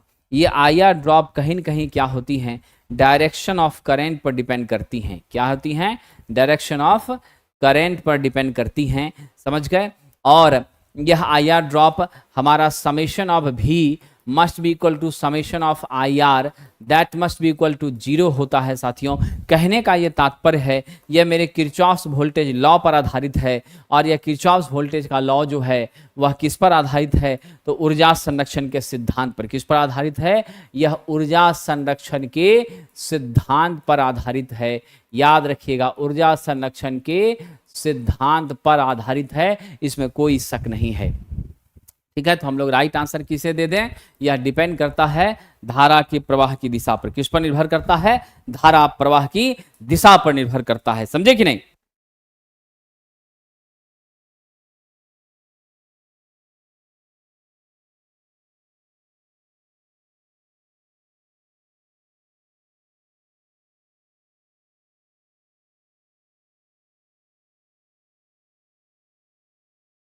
आइए साथियों, अब जो है बात हो रही है ड्राई सोल्डर की। ड्राई सोल्डर एक इलेक्ट्रॉनिक परिपथ है जिसका परिणाम हो सकता है, बड़ा अच्छा प्रश्न है, खटाखट जवाब दीजिए विद्वानों। ड्राई सोल्डर एक इलेक्ट्रॉनिक सर्किट है, ये बात तो सही है, यानी इलेक्ट्रॉनिक सर्किट में प्रयुक्त होती है। क्या होती है? इलेक्ट्रॉनिक सर्किट में प्रयुक्त होती है। और ड्राई सोल्डर के रूप में Pb प्लस Sn का हम लोग क्या करते हैं? प्रयोग करते हैं। क्या करते हैं? Pb प्लस Sn का प्रयोग करते हैं, इसमें कोई शक नहीं है। लेकिन जो समझने वाली बात है कि ये ड्राई सोल्डर नाम का कोई टर्म होता नहीं है। समझ गए कि ऐसा नहीं कि कोई मटेरियल है ड्राई सोल्डर। ये जो सोचेगा कि कोई पदार्थ है, कोई मटेरियल इसका यूज कर रहे हैं और उसका यूज करके तब हमको काम में उपयोग में लिया जा रहा है, ऐसा कुछ नहीं है। हमारा होता क्या है, तो इलेक्ट्रॉनिक सर्किट में हम लोग जो मटेरियल यूज करते हैं सोल्डर के रूप में, फिलर मेटल के रूप में, वो Pb और Sn होता है और वह Pb Sn का ही इस्तेमाल होता है। That is not a type of any term related to the electronic circuit. Option number D is correct for this dear friend. चलिए आगे बढ़ते हैं। धारा का वहन करने वाला एक लंबा सीधा कंडक्टर एक रिंग के अक्ष के साथ क्या हो रहा है? रीड किया जा रहा है। रिंग पर एक बल्ब डालेगा, रिंग पर एक फोर्स एक्ट करेगा। यदि क्या हो जाए, यदि रिंग कैसी हो? क्वेश्चन बहुत मजेदार है साहब जी। धारा का प्रवाह करने वाला एक लंबा सीधा चालक, लंबा सीधा चालक, ठीक है, और रिंग के स्ट्रक्चर्स में उसको हमने क्या किया है? मोड़ दिया है, छल्ले के रूप में उसको हमने व्यवस्थित कर दिया है। और चालक रिंग पर एक बल लगेगा, और वो बल जो लगेगा वो तब लगेगा जब उस चालक में धारा का वहन हो, यानी करंट कैरिंग कंडक्टर को जब आप मैग्नेटिक फील्ड के बीच में प्लेस करते हैं। सिचुएशन समझिएगा, धारावाही चालक को जब चुंबकीय क्षेत्र के बीच में प्लेस किया जाता है तो एक बल की उत्पत्ति होती है, और वह बल हमारे साहब रोटर के एक्सिस के बिल्कुल परपेंडिकुलर में एक्ट होता है। परिणाम स्वरूप टॉर्क का विकास होता है, और उस टॉर्क के कारण ही हमारी रोटर रोटेट हो सकती हैं। और यह संभव हुआ है तो किसके कारण? धारा के वहन करने के कारण। If the current not carried by the conductor then there is no any chances to develop the force on that particular section. इसलिए हमारा सही उत्तर क्या हो जाएगा? ऑप्शन नंबर ए हो जाएगा my dear friend. Now the next question, tungsten filament का प्रतिरोध। आइए साहब जी, रेजिस्टेंस ऑफ टंगस्टन फिलामेंट क्या होता है? बहुत अच्छी बात है साहब जी। मेरे टंगस्टन फिलामेंट का प्रतिरोध RT बराबर R0 into 1 plus alpha T होता है, यानी PTC होता है। पॉजिटिव टेम्परेचर कॉफिशेंट होता है। टेम्परेचर बढ़ने से रेजिस्टेंस बढ़ता है। हम लोग इसका यूज फिलामेंट के रूप में करते हैं। इसके माध्यम से लाइट अधिक एवं उष्मा क्या होती है साहब जी? उष्मा हमको कम प्राप्त होती है। याद रखिएगा साहब जी, हम लोग लगभग 3370, कितना? 3370 डिग्री सेल्सियस इसका मेल्टिंग पॉइंट होता है। फिलामेंट के रूप में निष्क्रिय गैस अगर भरें तो हम 2700 डिग्री सेल्सियस से लेकर 3000 डिग्री सेल्सियस तक इसका इस्तेमाल करने में कैपेबल होते हैं। इसलिए मेरा जो सही उत्तर है, for the purpose of this we are going with, लगाई गई वोल्टेज में वृद्धि के साथ क्या होता है साहब? बढ़ जाता है। इसमें कोई शक नहीं है, वोल्टेज बढ़ता है, हमारी करंट भी डेफिनेटली क्या होती है डियर फ्रेंड? बढ़ जाती हैं। ऑन बिहाफ ऑफ दिस मेरे रेजिस्टेंस के मान में भी वृद्धि हो रही है। चलिए, 250 वोल्ट की सप्लाई को 6 वोल्ट से बल्ब 6 वोल्ट के लैंप से जोड़ा गया है तो क्या होगी? अब 250 वोल्ट का सप्लाई को 6 वोल्ट वाले लैंप से जोड़ दिया गया है। अब क्या होगा साहब? क्वेश्चन तो बड़ा अच्छा है, लेकिन दिमाग ये लगाना है। क्या लगाना है? हमारा वोल्टेज दे रहे हैं 250 वोल्ट, क्षमता जो है, कैपेसिटी जो है, वो बल्ब की कितने रेटिंग की है? तो बल्ब का रेटेड वोल्टेज मेरा कितना है? बल्ब का रेटेड वोल्टेज मेरा 5 ही वोल्ट है। क्या है मेरा? 5 ही वोल्ट है। और टोटल कैपेसिटी कितनी है? 250 वोल्ट है। अब ऐसी स्थिति में बल्ब क्या होगा? लैंप क्या होगा? फ्यूज ही ना हो जाएगा। इतनी करंट जाएगी कि धड़ाक से डैमेज हो जाएगा। I² इंटू टी बहुत एक्सेसिव होगा और कंप्लीटली हमारी डैमेज हो जाएगी। चलिए, परिपथ में लगा फ्यूज डैश से सुरक्षा देता है। तो परिपथ में जो फ्यूज हम लगाते हैं साहब जी, ध्यान रखिएगा, परिपथ में जो हम फ्यूज लगाते हैं, यह फ्यूज जैसे ही निर्धारित से उच्च मान की धारा होती है, तुरंत I² इंटू टी होकर के मेरा यह क्या होता है साहब? पिघल जाता है। क्या होता है? पिघल जाता है और हमारी सर्किट क्या हो जाती है, ओपन हो जाती है, इसमें कोई शक नहीं है। तो आइए जरा ध्यान दें साहब जी, राइट आंसर क्या है, शॉर्ट सर्किट ओवरलोड दोनों हम बोल सकते हैं दिए गए ऑप्शन के हिसाब से, ठीक है, शॉर्ट सर्किट और ओवरलोड दोनों बोल सकते हैं। अगला है कंडीशनर के लिए किस रेटिंग का सर्किट ब्रेकर। अगर आप एसी की बात करते हैं, अगर यह 1 टन का भी है, तो 1 टन का अगर आपका मान लीजिए 3 स्टार का है, तो वैसी स्थिति में क्या होता है, 3.5 के भी तक की, ध्यान रखिएगा कितना लेता है यह, 3.5 किलोवाट, यहां भी नहीं होगा, क्या होगा, 3.5 किलोवाट तक का पावर कंज्यूम करता है। 3.5 किलोवाट तक का पावर कंज्यूम करेगा। मोटा मोटी हम लोग अगर 3500 भी ले लें, और रेटेड वोल्टेज हमारा कितना होता है, हम लोग सिंगल फेज सप्लाई की बात करें, रेटेड वोल्टेज हम लोग 250 ले लेते हैं। तो आप देख लीजिए साहब जी, है ना, आप देख लीजिए अगर हम 3500 250 करते हैं तब भी मेरा कितना हो गया, ध्यान दीजिएगा, खटाखट हम लोग चेक कर लेते हैं। यहाँ से आपका 3500 डिवाइडेड बाय 250 हो गया, तो कितना आ गया, 14 एम्पियर आ गया, है ना, 14 एम्पियर आ गया। अगर 1.5 टन का एसी है, 1.5 टन का एसी है, तब क्या होगा, 1.5 गुना 3500, अब बाय आप कर दीजिए 250, लगभग 21 एम्पियर के आसपास लगभग आ रहा है। तो किसी भी हाल में आप देख रहे हैं कि 2 का, 5 का, 1 का तो नहीं रहेगा, कम से कम 20 एम्पियर की रेटिंग का तो जरूर हमारा इस्तेमाल किया जाएगा। कम से कम कितने का, 20 एम्पियर का, ठीक है कि नहीं, इतने का यूज किया ही जाएगा। अगर आप बढ़िया 5 स्टार लेते हैं तो 1600 हो जाएगा, ठीक है, 5 स्टार लेते हैं तो 1600 हो जाएगा। लेकिन किसी भी कीमत पर 2, 5, 1 का तो कतई यूज नहीं, 20 एम्पियर का कम से कम हम लोगों को लेना पड़ेगा आपका सर्किट ब्रेकर। चलिए अगला कह रहा है रक्षित परिपथ को बाईपास करने के लिए। साहब जी रक्षित परिपथ को, सैफली सर्किट को बाईपास करने के लिए हम किसका यूज करते हैं, जम्फर का यूज करते हैं। किसका यूज करते हैं, जम्फर का यूज करते हैं। एक सेक्शन में सप्लाई जा रही है, दूसरे सेक्शन में मरम्मत करना है, तो हम जम्फर के माध्यम से कनेक्शन को डिस्कनेक्ट कर देते हैं और फिर वहां बड़े आराम से मेंटेनेंस का काम करते रहते हैं। साहब जी अगला है सिंगल पोल स्विच की ऊंचाई क्या होनी चाहिए। बहुत अच्छा प्रश्न है, what is the height of single pole switch. तो हम सब जानते हैं, बिल्कुल याद है आप लोगों को, हम स्विच का अपने फर्श से कम 1.5 मीटर की ऊंचाई पर इसको एस्टैब्लिश करना चाहिए, यहां इसको रखना चाहिए, इसमें कोई शक नहीं है साथियों। Option number D is correct for this. अगला कह रहा है दोनों तरफ के स्विचों के लिए किस प्रकार के वायरिंग की आवश्यकता होती है। दोनों तरफ का मतलब है कि आपका साहब जी 2 वे स्विच, क्या है इसका मतलब, 2 वे स्विच।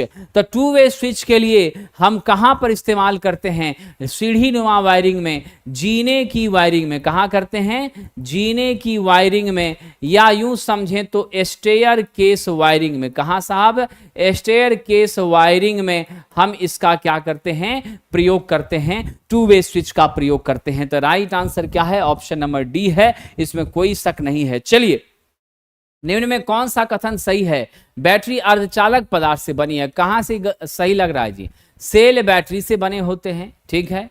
देखते हैं, बैटरी में केवल रसायन होता है, कोई सेल नहीं होता। बैटरी सेलों से बनी होती है, सेलों के समूह को क्या कहा जाता है, बैटरी कही जाती है। 1 2 3 4 5, तो 5 सेल मिल करके क्या बनाया है, बैटरी बनाई है। तो सही कथन है ऑप्शन नंबर डी, सेलों के समूह को क्या कहते हैं, बैटरी कहते हैं। Concept clear. चलिए आगे बढ़ते हैं साहब।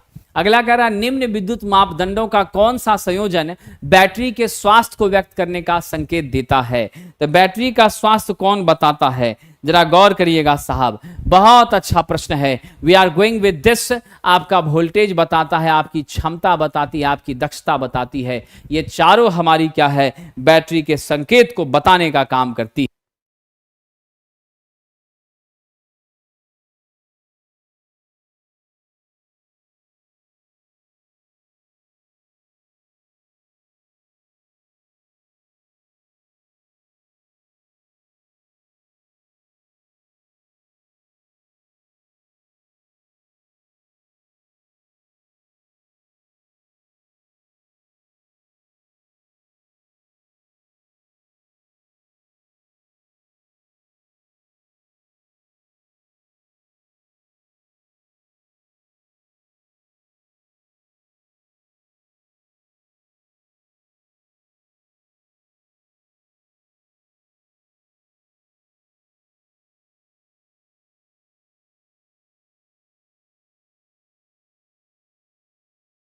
आइए साथियों, अब है लेड एसिड बैटरी में सेपरेटर की सामग्री किस प्रकार की होती है। तो बड़ा अच्छा प्रश्न है जी, हमारे सेपरेटर की बात हो रही है ना। क्या हो रही है? सेपरेटर की बात हो रही है।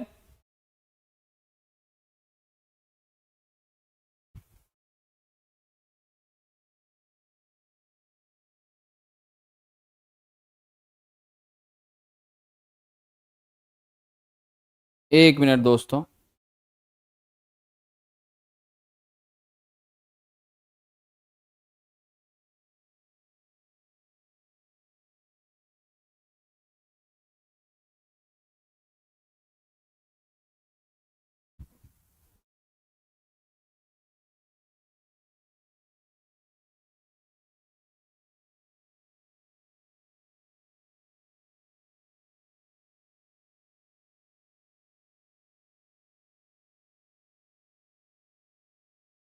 आइए हम चर्चा कर रहे हैं अभी। लेड एसिड बैटरी है हमारी, स्पष्ट है यहां पर लेड एसिड बैटरी। आप सब जानते हैं इसकी विशेषता के बारे में, बहुत बार क्वेश्चन पूछा गया है। हमारी लेड एसिड बैटरी में सबसे महत्वपूर्ण प्रश्न है इलेक्ट्रोलाइट के रूप में, इलेक्ट्रोलाइट के रूप में किसका प्रयोग करते हैं। तो इलेक्ट्रोलाइट के रूप में साथियों हम प्रयोग करते हैं, ध्यान रखिएगा, इलेक्ट्रोलाइट के रूप में हम प्रयोग करते हैं साहब जी H2SO4 का। क्या करते हैं? डाइल्यूट H2SO4 का प्रयोग करते हैं। ये तो आप लोगों को याद ही होगा, डाइल्यूट H2SO4 का प्रयोग करते हैं। अब सेपरेटर जो है वो क्या होता है, तो हम लोग जो यहां पर साथियों ध्यान रखिएगा, हमारी जो प्लेट्स होती हैं, ठीक है, हमारी जो प्लेट्स होती हैं, ठीक है ना, हमारी जो प्लेट्स होती हैं, उन प्लेट्स के बीच में हम यहां लगाते हैं सेपरेटर। और ये सेपरेटर झिल्लीदार संरचना की होती है। कैसी होती हैं? झिल्लीदार संरचना की होती हैं, छिद्रयुक्त होती हैं, ठीक है, ध्यान रखिएगा, ताकि यह बीच में आपस में एक दूसरे को शॉर्ट होने से बचाती हैं। लकड़ी रबर से बनी पतली प्लेटें ये हुआ करती हैं, ठीक है, और शॉर्ट सर्किट होने नहीं देता। प्लेटों के बीच में शॉर्ट सर्किट की स्थिति से हमको सुरक्षा देता है। तो क्या जवाब दीजिएगा? What will be the right answer for this? क्या हो जाएगा राइट आंसर? छिद्रयुक्त होता है, यानी होल के साथ साहब जी आपका सेपरेटर होता है, जो शॉर्ट होने से हमको सुरक्षा प्रदान करता है, इसमें कोई शक नहीं है।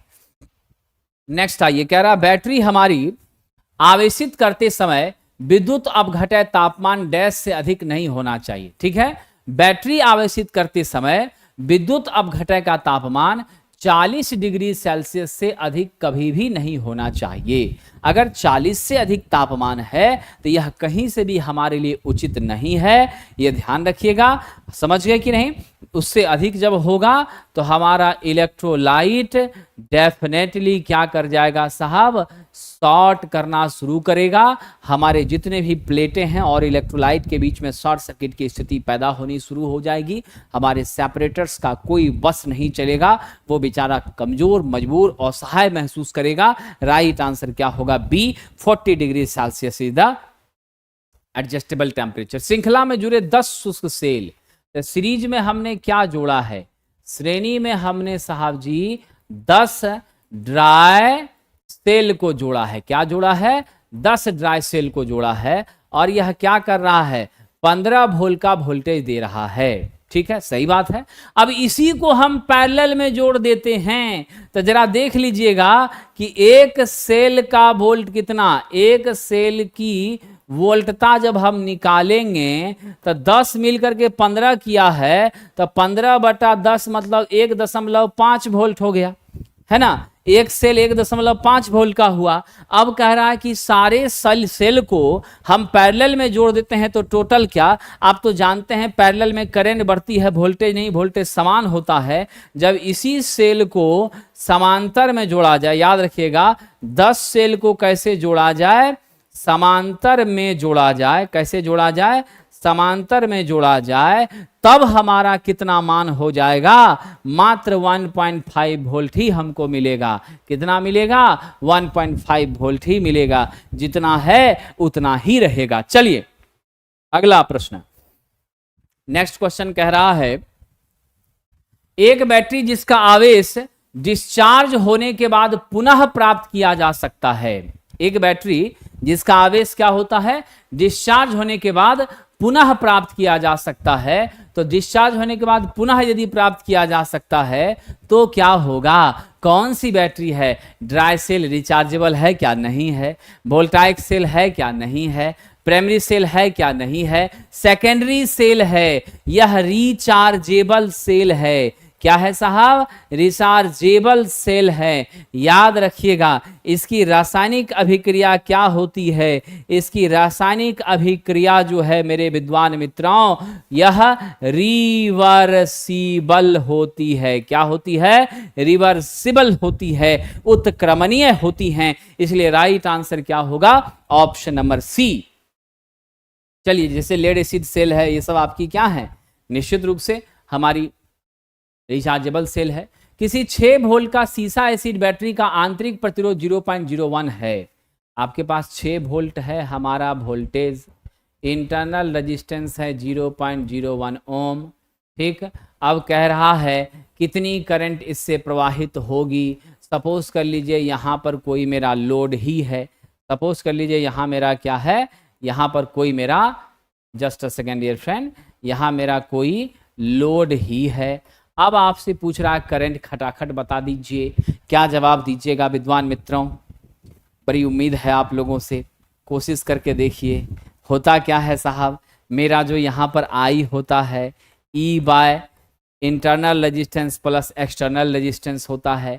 यहाँ पर कह रहा है एक्सटर्नल रेजिस्टेंस हमारा है नहीं, बैटरी को लघुपथित कर दिया, बैटरी को हमने शॉर्ट कर दिया। तो इसका मतलब है कि मेरे लोड का रेजिस्टेंस का मान हो गया 0, यानी अब सिर्फ ई बटा आर बचा, आंतरिक प्रतिरोध बचा, यानी 6 बटा 0.01 बचा। जल्दी बता दीजिए 6 बटा 0.01 कितना आया जी, आपका 600 एम्पियर आ गया। उत्तर कौन सा ले लें, डी नंबर हो जाएगा। उत्तर क्या हो जाएगा, डी नंबर हो जाएगा। Option number D is the correct. Okay, चलिए आगे बढ़ते हैं। अगला प्रश्न, किसी बैटरी में चार्जिंग का लेवल ज्ञात किया जा सकता है। तो चार्जिंग का लेवल कैसे ज्ञात करते हैं, वोल्टेज मापकर, टर्मिनल देखकर, इलेक्ट्रोलाइट का घनत्व माप। बिल्कुल बिल्कुल साहब जी, इसमें कोई शक नहीं है।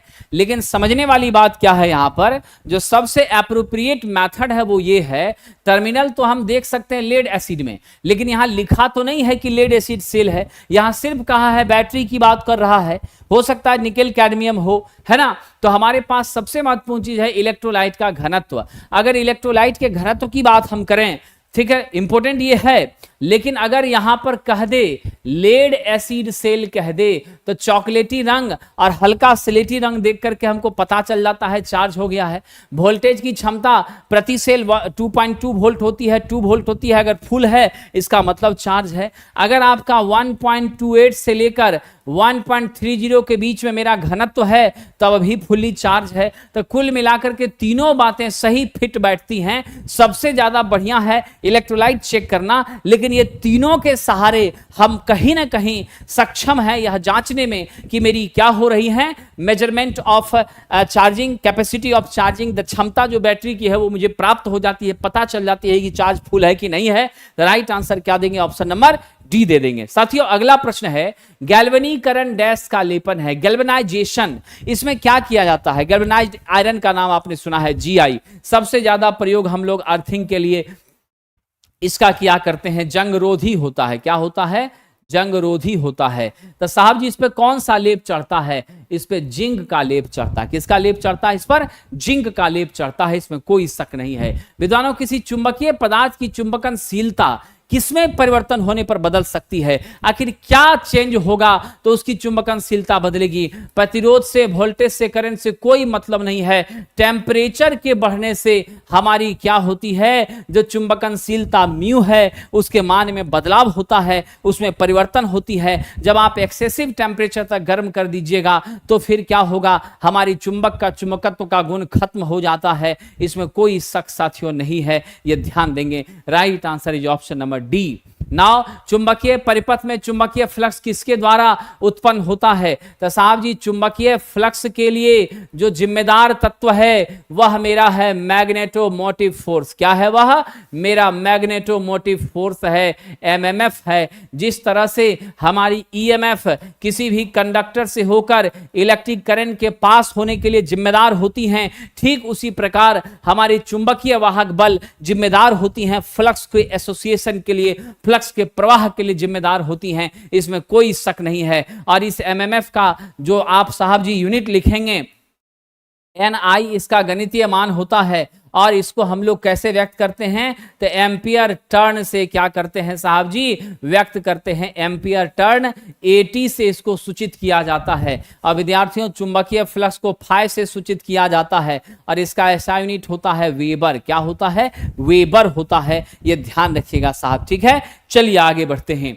अगला प्रश्न है कौन सा एक विद्युत चुंबक का उपयोग नहीं है? तो हमारे विद्युत चुंबक का प्रयोग इलेक्ट्रिक आयरन में नहीं किया जाता है। ट्रांसफार्मर में होता है, कॉलिंग बेल में होता है, रिले में होता है। इलेक्ट्रिक आयरन में साहब जी अभ्रक के पत्ती के ऊपर, अभ्रक के पत्ती के ऊपर आप क्या करते हैं? तो इसके ऊपर साहब जी नाइक्रोम का तार, याद रखिएगा क्या करते हैं? नाइक्रोम के तार को लपेटने का काम करते हैं, इसमें कोई शक नहीं है। Right answer is option number ए। चलिए साहब जी अगला प्रश्न, विकल्पों में से लोह चुंबकीय पदार्थ कौन सा है? Ferromagnetic material. बिल्कुल, हमारा कॉपर जो है यह कैसा है जी? डायामैग्नेटिक मटेरियल है। कैसा है? डायामैग्नेटिक। बहुत अच्छा चालक है इलेक्ट्रिकल का, लेकिन चुंबकीय बहुत ही घटिया चालक है, सबसे बेकार है। समझ गए? इसमें कोई शक नहीं है। तो डायामैग्नेटिक मेरा कॉपर है, मेरा चांदी है, मेरा जर्मेनियम है। समझ गए? पारामैग्नेटिक में मैग्नीशियम और एल्युमिनियम आ जाता है। मेरा एल्युमिनियम जो है यह कैसा है? यह पारामैग्नेटिक है। कैसा है? पारामैग्नेटिक है। क्या है? पारामैग्नेटिक। ठीक है, बहुत अच्छा चुंबकीय पदार्थ नहीं है, लेकिन चुंबकनशीलता होती है इसमें। हमारा कह रहा लोह चुंबकीय कौन हो जाएगा? निकेल हो जाएगा। क्या हो जाएगा? निकेल, कोबाल्ट, ये सब हमारी क्या है? Ferromagnetic material. सिलिकॉन, स्टील, ये सब आपकी क्या है? फेरोमैग्नेटिक मटेरियल हैं। और आप याद रखेंगे लोह चुंबकीय पदार्थ में जो मेरी रिलेटिव परमिएबिलिटी होती है, रिलेटिव परमिएबिलिटी होती है, यह 100 से लेकर 1000 के बीच हुआ करती है। कितनी होती हैं? 100 से लेकर 1000 के बीच हुआ करती हैं, इसमें कोई शक नहीं है। साथियों, किसी मोटर के घूर्णन की दिशा को साहब जी direction of rotation of motor किसके आधार पर तय होता है? यह तय होता है फ्लेमिंग के लेफ्ट हैंड रूल के आधार पर। लेफ्ट हैंड रूल कहता है बाएं हाथ की 3 उंगलियां, अंगूठा, तर्जनी और मध्यमा को इस प्रकार फैलाया जाए कि अगर मेरा तर्जनी किसको व्यक्त कर रहा है? चुंबक के क्षेत्र की दिशा को व्यक्त कर रहा है। मेरा अंगूठा साहब जी डायरेक्शन ऑफ करंट को आपकी तर्जनी जो है मैग्नेटिक फील्ड के डायरेक्शन को व्यक्त कर रही है। ठीक है, हमारा जो साहब जी आपका ध्यान रखिएगा, मेरा जो मध्यमा है करंट कैरिंग कंडक्टर को यानी धारा की दिशा को व्यक्त कर रहा है, तो ये अंगूठा बल की दिशा को व्यक्त करेगा और इसी बल की दिशा के कारण हमारी रोटर रोटेट होती हैं। और ये काम किसका है? फ्लेमिंग के बाएं हाथ के नियम का है साहब। मेरा जनरेटर जो है वह आपका किस पर आधारित होता है? तो फ्लेमिंग के दाएं हाथ के नियम पर आधारित होता है। माय डियर फ्रेंड, निम्न में से किस चुंबक में ध्रुवता नियत बनी रहती है? किस चुंबक में साहब जी आपकी पोलरिटी कांस्टेंट होती है? What is that type of magnet? There is no any changes of polarity of that. कौन सा ऐसा चुंबक जिसमें पोलरिटी नहीं बदलती? साहब जी याद रखना, हमारा जो टेम्पोररी मैग्नेट है उसमें तो खटाखट खटाखट खटाखट बदलाव होता है। मेरे परमानेंट मैग्नेट में पोलरिटी नहीं बदलती, यह अस्थिर होती है। एक तो जल्दी मैग्नेटाइज नहीं होती और जब मैग्नेटाइज हो जाती है तब फिर जल्दी डीमैग्नेटाइज नहीं होती। इसमें रेसिडुअल मैग्नेटिज्म क्या होता है? इसमें रेसिडुअल मैग्नेटिज्म बिल्कुल साहब मौजूद रहता है। रेसिडुअल मैग्नेटिज्म इसमें एकदम सस्टेन करता है और लंबे समय तक सस्टेन करता है। डीसी मशीन में या यूं समझे तो पीएमएमसी टाइप के इंस्ट्रूमेंट में, इन सब में हम इसका क्या करते हैं? इस्तेमाल डियर फ्रेंड करते हैं। मेरा राइट आंसर क्या है? ऑप्शन नंबर डी है। कंसेप्ट क्लियर साथियों? चलिए आगे बढ़ते हैं। अगला और बड़ा मजेदार प्रश्न आपके बीच आ गया है और मैं विश्वास के साथ यह उम्मीद कर रहा हूं कि आप सभी विद्वान इस प्रश्न का जवाब देने में सक्षम भी हैं और आप इसका जवाब देंगे भी। विद्वानों, एक इंडक्शन कॉइल का अन्योन्य प्रेरकत्व यानी एम का मान 5 हेनरी है, धारा आई का मान 5 एम्पियर है और टाइम आपको 10 के पावर -3 सेकंड दे दिया है। विद्वानों जरा देख लीजिएगा, ईएमएफ पूछ रहा है, E बराबर M D I by D T होता है, तो 5 गुना 5/10 के पावर -3 कर दीजिए। खटाखट बता दीजिए मेरे विद्वान मित्रों, what will be the magnitude. 10 के पावर -3 आपका क्या होगा, ऊपर आ जाएगा, तो 25 गुना 10 के पावर 3 हो जाएगा, 25,000 वोल्ट हो जाएगा। Option number B is the correct answer. नौजवानों चलिए आगे बढ़ते हैं। कह रहा संतुलित लोड से जुड़े 3 फेज वाले स्टार में न्यूट्रल में करंट होती हैं। यदि संतुलित लोड होगा और मेरा आर वाई बी ये स्टार है, यह मेरा न्यूट्रल पॉइंट है। यह क्या है, न्यूट्रल पॉइंट है। और न्यूट्रल पॉइंट से जो तार जुड़ा हुआ है उसे हम लोग क्या कहते हैं, न्यूट्रल वायर कहते हैं, न्यूट्रल तार कहते हैं। और इससे होकर जाने वाली करंट मेरी क्या होगी, आई एन, किसके बराबर, I R plus I Y plus I B के बराबर होगी, इसमें कोई शक नहीं है। और ये टोटल का मान नौजवानों क्या होगा, 0 हो जाएगा। टोटल का मान क्या हो जाएगा, 0 हो जाएगा। साथ ही साथ मेरा जेड आर इंपिडेंस, आर का इंपिडेंस, बी का इंपिडेंस, वाई का, सब आपस में क्या होगा, बराबर होगा। इतना ही नहीं, सभी फेज का डिफरेंस, एक दूसरे फेज का डिफरेंस कितना हो जाएगा, 120 डिग्री हो जाएगा। राइट आंसर क्या दीजिएगा, न्यूट्रल में करंट का मान 0 होगा और हमारी डेफिनेटली क्या हो जाएगी, यह बैलेंस्ड मानी जाएगी, इसमें कोई शक नहीं है। विद्वानों आगे बढ़ते हैं।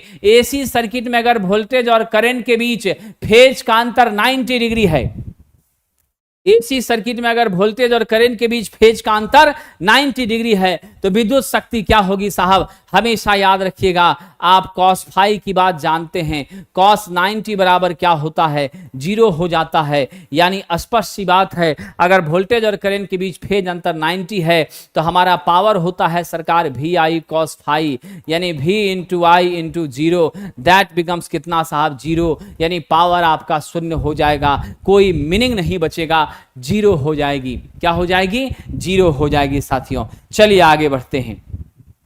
P बराबर V I cos phi, magnitude is 0। साहब जी शुद्ध प्रेरक में वह होने वाली औसत शक्ति, तो कह रहा है कि प्योर इंडक्टर है। क्या है हमारा, प्योर इंडक्टर है विद्वानों।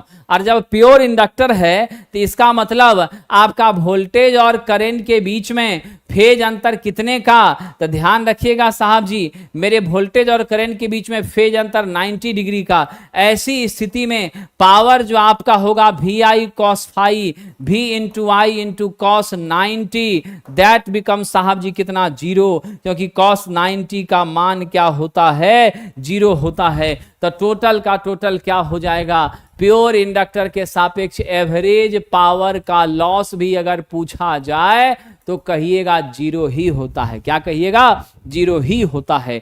चलिए आगे बढ़ते हैं दोस्तों। जैसा मैंने आपको बताया है, असिस्टेंट लोको पायलट के लिए अंतिम समय में हमारी रामबाण पुस्तक है इलेक्ट्रिकल ग्रुप की, आपकी क्वेश्चन बैंक, और इसमें 26 सेट हैं साथियों रुक्मिणी प्रकाशन से, जिसमें 6 प्रीवियस ईयर के सेट विथ डिटेल एक्सप्लेनेशन हैं और 20 आपके प्रैक्टिस सेट हैं डिटेल एक्सप्लेनेशन के साथ, और जितने भी क्वेश्चन हैं बाइलिंगुअल हैं साथियों। तो ये बुक भी आपकी बहुत मदद करेगी। बाकी 20 टेस्ट का आप प्रैक्टिस अलग से कर सकते हैं सेशन 1 में प्लेटफॉर्म ऑनलाइन टेस्ट एप्लीकेशन पर, और 10 टेस्ट सेशन 2 में कर सकते हैं। सेशन 1 कंप्लीट है और सेशन 2 का आज हमने शुभारंभ किया है। यह भी आपको मिल जाएगा प्लेटफॉर्म ऑनलाइन टेस्ट ऐप पर, जहां से आप पीडीएफ भी प्राप्त कर सकते हैं, टेस्ट भी अनलिमिटेड टाइम दे सकते हैं, और डिस्कशन तो आपको मिल ही जाएगा। चलिए आगे बढ़ते हैं। कह रहा एसी परिपथ के इंडक्टेंस का मान XL बराबर ओमेगा L होता है, जो कि 2 पाई FL के बराबर होता है। इसका यूनिट ओम होता है। समझ गए साथियों। तो राइट आंसर क्या दीजिएगा, 2 पाई FL। तो हमारा यहां पर होना चाहिए 2 पाई FL। आंसर तो हम लेंगे ए नंबर, लेकिन यहां क्या किया है, डाटा को हमने सुधारा है साहब। ठीक है, तो एक्सएल का मान क्या है, 2 पाई एफ एल है। क्या है, 2 पाई एफ एल है। चलिए यहां 2 पाई एल दिया हुआ है। विनीता जी और नेहा कुमारी ने बिल्कुल सही जवाब दिया है। यहां 2 पाई एल दिया, एफ यहां छोड़ दिया है, तो एफ लेना ना पड़ेगा हम लोगों को। फ्रीक्वेंसी के बिना कैसे कर सकते हैं। इससे यह भी पता चलता है कि एक्सएल फ्रीक्वेंसी के समानुपाती होता है। फ्रीक्वेंसी का मान बढ़ाइएगा तो मेरा इंडक्टिव रिएक्टेंस बढ़ जाता है, और फ्रीक्वेंसी का मान घटाइएगा तो इंडक्टिव रिएक्टेंस क्या होता है, घट जाता है। चलिए साहब, कह रहा सम्मिश्रण तरंग है I equal to 14 sine omega T plus 2 sine 5 omega T है। हम जानते हैं I बराबर I M sine omega T actual value होता है।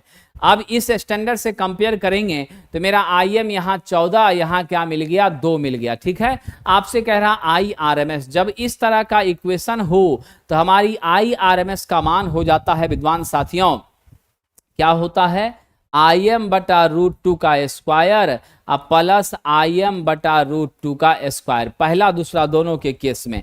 अब आई एम के जगह पर आप 14 बटा रूट 2 लिख दीजिए, इसका स्क्वायर कर दीजिए, और फिर यहाँ आप 2 बटा रूट 2 लिख दीजिए, इसका स्क्वायर कर दीजिए। अब जरा सा सरकार सिंप्लीफाई करिए तो क्या हो गया, 196 196 प्लस आपका 4 अब बटे नीचे क्या हो जाएगा, 2 2 स्क्वायर हो गया तो खाली 2 बचा, नीचे 2 हो गया, अंडर रूट क्या हो गया, 200 बटे आपका 2 हो गया, अंडर रूट आपका 100 हो गया, बराबर 10 एम्पियर निकला।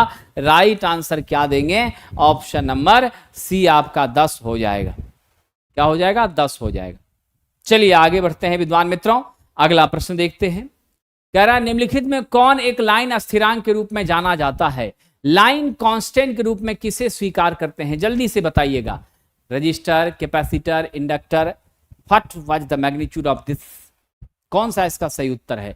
साहब जी हम लाइन कांस्टेंट के रूप में आर एल सी तीनों को लेते हैं। ठीक है, और ये तीनों आपके क्या है साहब जी, लीनियर और बायलैटरल एलिमेंट हैं। क्या है, लीनियर और बायलैटरल एलिमेंट हैं। धारा का प्रवाह किसी भी दिशा में करिए कोई फर्क नहीं होता है। समझ गए, ध्यान रखिएगा साहब। चलिए अगला प्रश्न। 2 5 माइक्रोफैराड के कैपेसिटर समांतर में जोड़े गए और इसके साथ 10 का श्रृंखला में जोड़ा गया। सिचुएशन इस प्रकार का है, 5 5 का 2 कैसा है, तो आपका साहब जी पैरेलल में, 5 5 का 2 पैरेलल में, और एक हमारा 10 कैसा है, सीरीज में। अब इस 5 5 का पैरेलल 5 प्लस 5 हो गया, ठीक है कि नहीं, तो बराबर आपका 10 माइक्रोफैराड हो गया।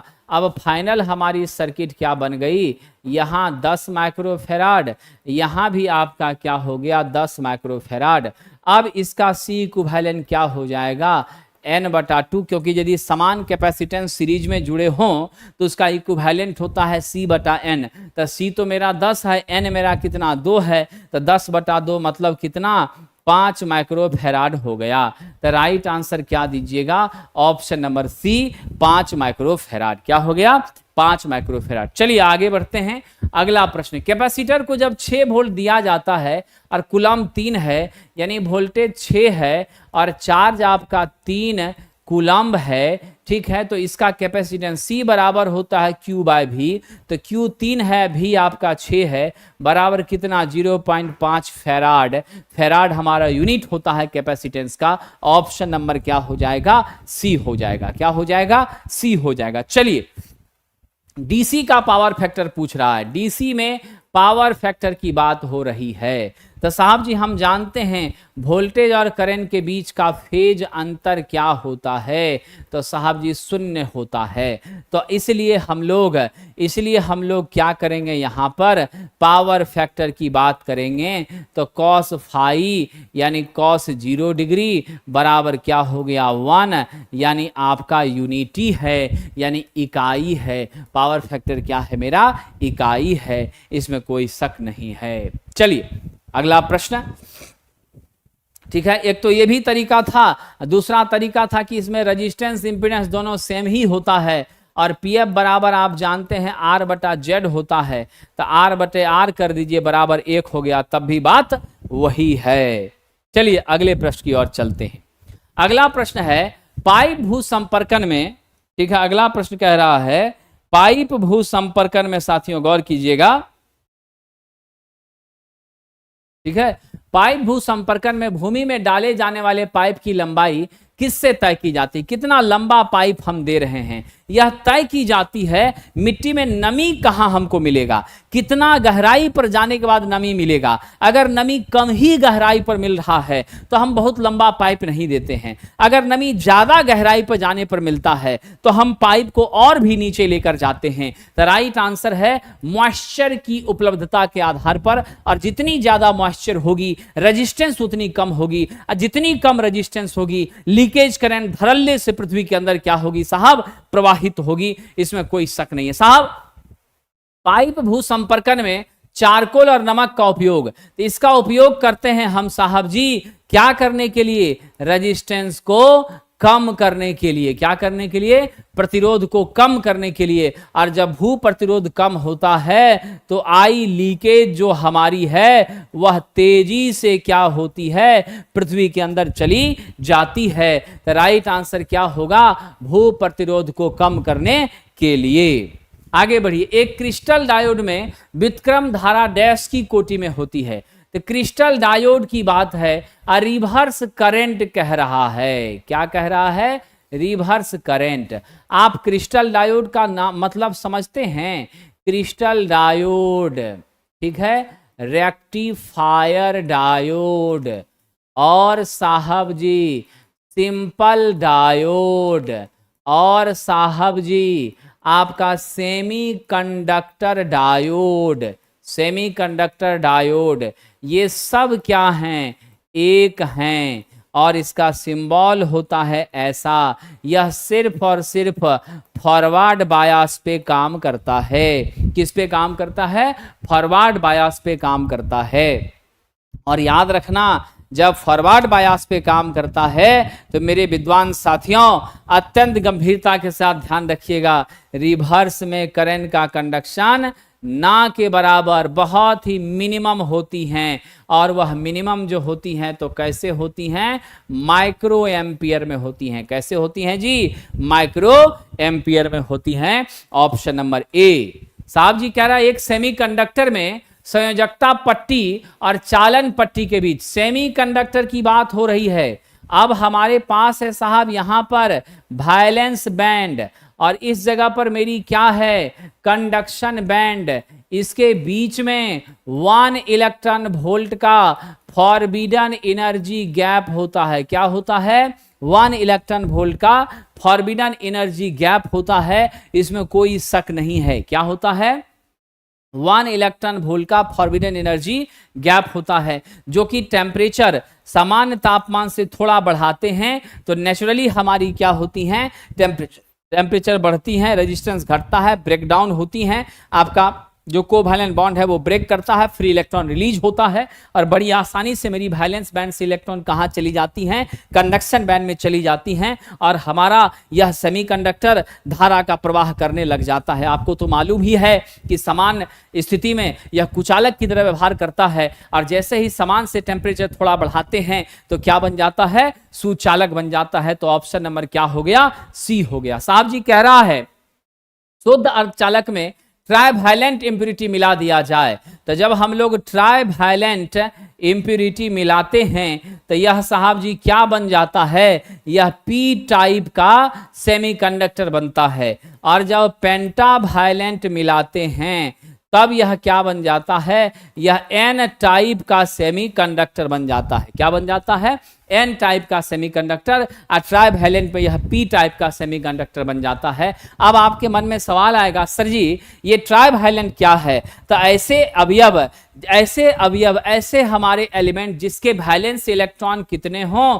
3 हो। अब कहिएगा सर जी कौन कौन सा है? तो साहब वो कौन कौन सा है? जल्दी जवाब दीजिएगा। बोरॉन, गैलियम और इंडियम है। क्या क्या है? बोरॉन, गैलियम, इंडियम, ये सब आपके क्या है? ट्राइवैलेंट हैं। और ट्राइवैलेंट में हमारी होल्स ज्यादा होती हैं, इलेक्ट्रॉन्स कम होता है। ये पी टाइप का मटेरियल फॉर्म करता है, और जानते हैं ऐसा करने से हमारी चालकता बढ़ती है और यही डॉपिंग है। यही क्या है? डॉपिंग है। तो राइट आंसर क्या दीजिएगा? P type. एन टाइप में पंच संयोजी को मिलाते हैं, एक्स्ट्रा इलेक्ट्रॉन वहां पर होता है। साथियों एक छोटी सी जानकारी आपको दे दें कि अब के समय में जो बच्चे चाह रहे हैं कि अब हम तैयारी करें बीएसपीएससीएल का, और उसके लिए हमारी एक नई बैच आई है जो 0 लेवल से रिवीजन करवाई जाएगी। एक एक चैप्टर का थ्योरी पढ़ाया जाएगा, क्वेश्चन, ऑब्जेक्टिव क्वेश्चन, न्यूमेरिकल्स, साथ ही साथ डाउट भी आपका दूर किया जाएगा और आपसे डेली प्रश्न भी पूछा जाएगा। और ये बैचेज एग्जामिनेशन तक चलेंगी। मात्र 299 रुपए में online platform by Naveen Kumar Singh application पर उपलब्ध हैं और मात्र 2000 में ऑफलाइन बाजार समिति सेंटर पर 22 तारीख से आरंभ हो रही है, 22 अप्रैल से, और 2 घंटे ये क्लास चलेगी, 6 से 8 पीएम के बीच में चलेगी। नए सिरे से एक एक चीजों को बारीकी से आपको बताया जाएगा और कंप्लीट 50 मार्क्स का ट्रेड जो है उसमें आपको मजबूती दिलाने का काम किया जाएगा। तो आप इस बैच के माध्यम से अपने हर तरह के डाउट्स को, हर तरह की जिज्ञासाओं को दूर कर सकते हैं। क्वेश्चन हो या थ्योरी हो, न्यूमेरिकल्स हो, ऑब्जेक्टिव क्वेश्चंस हो, याद करना हो, रिवीजन करना हो, सभी चीजों को आत्मसात आप इस बैच में कर सकते हैं। ध्यान रखिएगा, ये अप टू एग्जामिनेशन के लिए हम आपके साथ लगातार जुड़े रहेंगे, इसमें कोई शक नहीं है। तो platform by Naveen Kumar Singh application से इसको प्राप्त कर सकते हैं और विशेष जानकारी के लिए 7071772440 पर आप कॉल करके जानकारी प्राप्त कर सकते हैं। चलिए अगला प्रश्न है, निम्न में कौन VSI का उदाहरण नहीं है? VSI होता है वोल्टेज सोर्स इन्वर्टर। क्या होता है? वोल्टेज सोर्स इन्वर्टर होता है। इस वोल्टेज सोर्स इन्वर्टर का कौन उदाहरण नहीं है? तो साहब जी हमारी जो शक्ति ट्रांजिस्टर है, पावर ट्रांजिस्टर है, वह इसमें यूज नहीं ली जाती है। Gate, turn off, diode, MOSFET, इन सब का प्रयोग हम लोग करते हैं। यह सब स्टैटिक स्विच के रूप में क्या होता है? इस्तेमाल किया जाता है। चलिए साहब ध्यान रखिएगा, ऑनलाइन वाले से भी क्वेश्चन पूछेंगे जैसे अभी पूछते हैं और आप टाइप करके जवाब देते हैं। तो टाइप करके आपको जवाब देना है, समझ गए कि नहीं? क्या करना है? टाइप करके जवाब देना है। अगर टाइप करके जवाब नहीं दे पाए, उस क्वेश्चन को आप नहीं समझ पाए, तो पूछिएगा कि सर ये क्वेश्चन हमको बता दीजिए, तो हम उसको फिर से बता देंगे। यही तरीका होगा। अगला कह रहा है पीएन संधि के अवक्षय क्षेत्र की चौड़ाई, यानी डिप्लीशन लेयर की चौड़ाई, आपका जो पीएन जंक्शन है, ठीक है, इधर आपका पी टाइप, इधर एन टाइप, और इसमें सारा इसका इलेक्ट्रॉन जमा हो जाता है और यहाँ इसका होल्स जो माइनर है, माइनरी कैरियर, वो यहाँ जमा हो जाता है और इसके बीच की जो चौड़ाई है यही आपकी क्या कहलाती है? डिप्लीशन लेयर कहलाती है। आपसे कहा है इस डिप्लीशन लेयर की चौड़ाई, रिवर्स बायस में यह बढ़ जाता है, फॉरवर्ड में इसका मान घट जाता है। साहब याद रखेंगे, इसमें हम लोग ये परफेक्ट इंसुलेशन मीडियम के रूप में काम करती है। 1 माइक्रोमीटर जो है इसका क्या होता है? डिप्लीशन लेयर होता है। कितना होता है? 1 माइक्रोमीटर होता है। चलिए अगला और बड़ा मजेदार प्रश्न है, डायोड की रिवर्स करंट को कैसे व्यक्त किया जाता है? बड़ा अच्छा प्रश्न है। एम्पियर में कतई नहीं, किलो में कतई नहीं, मिली एम्पियर है और माइक्रो एम्पियर है, इसी दोनों में से कोई होगा। खटाखट जवाब दीजिए। हम लोग रिवर्स करंट को हमेशा माइक्रो एम्पियर में व्यक्त करते हैं, क्योंकि मेरी साधारण डायोड फॉरवर्ड बायस में ही काम करती है, रिवर्स में काम करती नहीं है। माइक्रो एम्पियर में रिवर्स में जाने पर मेरी करंट का मान बहुत कम हो जाता है, डिप्लीशन लेयर बढ़ जाता है, धारा का संचरण ना के बराबर होता है। राइट आंसर दीजिएगा option number B, micro ampere. P type semiconductor के लिए डोपेंट है, तो पी टाइप सेमीकंडक्टर के लिए क्या लीजिएगा? Trivalent impurity. किसका यूज कीजिएगा? ट्राइवैलेंट इंप्यूरिटी का यूज कीजिएगा, यानी त्रिसंयोजी तत्व। क्या यूज कीजिएगा? त्रिसंयोजी तत्व। तो ये जो हमारे त्रिसंयोजी तत्व हैं वह क्या है? आपके बोरॉन हैं। क्या है मेरा? अभी जस्ट हमने बताया था। साथियों बड़ी गंभीरतापूर्वक ध्यान दीजिएगा, हमने क्या भी चर्चा किया था। अभी जस्ट एक क्वेश्चन में बताया था कि मेरा बोरॉन, ठीक है कि नहीं? अभी जस्ट यहां देख लीजिए, हमारा बोरॉन, गैलियम और इंडियम ये सब ट्राइवैलेंट इंप्यूरिटी है, और इसी को ऐड करेंगे तब मेरा क्या बनेगा साहब? पी टाइप का मेटेरियल बनेगा। समझ गए? और यहाँ पर होल की संख्या अधिक होती है और इलेक्ट्रॉन की संख्या कम होती है। किसी सर्किट में जीना डायोड, तो साहब जी हमेशा याद रखना, जीना डायोड जो हमारा है वह सिर्फ और सिर्फ कैसे काम करता है? रिवर्स बायस में काम करता है। वोल्टेज रेगुलेशन के लिए, वोल्टेज रेगुलेटर में भी हम इसका विशेष रूप से प्रयोग करने का काम करते हैं। और यह सदैव जो जुड़ा होता है किसी भी परिपथ के साथ साथियों, वह रिवर्स बायस में ही होता है, सिर्फ उसी में करंट का कंडक्शन करता है, इसमें कोई शक साथियों नहीं है। अगला है ट्रांजिस्टर के बेस कलेक्टर जंक्शन का प्रतिरोध। देख लीजिएगा हमारे ट्रांजिस्टर में ऐसी स्थिति बनती है, पी एन और ये आपका पी है, ये हमारा साहब जी बेस है, ये कलेक्टर है, ये इमीटर है। आपसे कह रहा है बेस कलेक्टर जंक्शन का प्रतिरोध है, तो गंभीरतापूर्वक ध्यान रखिएगा साहब जी, बेस और कलेक्टर, तो हमारी बेस और इमीटर जो होती हैं यह आपकी नॉर्मली फॉरवर्ड बायस में होती हैं, और यह जो हमारी होती हैं यह नॉर्मली आपकी रिवर्स बायस में होती हैं। कलेक्टर बेस रिवर्स बायस में और ये आपका नॉर्मली फॉरवर्ड बायस में। तो बेस कलेक्टर के बीच का रेजिस्टेंस नेचुरली क्या होता है, उच्च होता है, और इसका रेजिस्टेंस क्या होता है, स्वाभाविक रूप से निम्न होता है। समझ गए? तो राइट आंसर क्या दीजिएगा, ट्रांजिस्टर के बेस कलेक्टर जंक्शन का प्रतिरोध है क्या होगा साहब जी, खटाखट जवाब दीजिए, अधिक की कम, अधिक की कम, कितने लोग सहमत हैं, अधिक होगा, क्या होगा, अधिक होगा। चलिए अगला प्रश्न है साहब जी, एक वाणिज्यिक ट्रांजिस्टर में मतलब कमर्शियल ट्रांजिस्टर में धारा प्रवर्धक गुणांक अल्फा का मान होता है। तो साहब अल्फा जो मेरी करंट एम्प्लीफिकेशन फैक्टर है यह होती है कलेक्टर करंट बटा इमीटर करंट, आई सी बटा आई, क्या होती है, आई सी बटा आई होती है।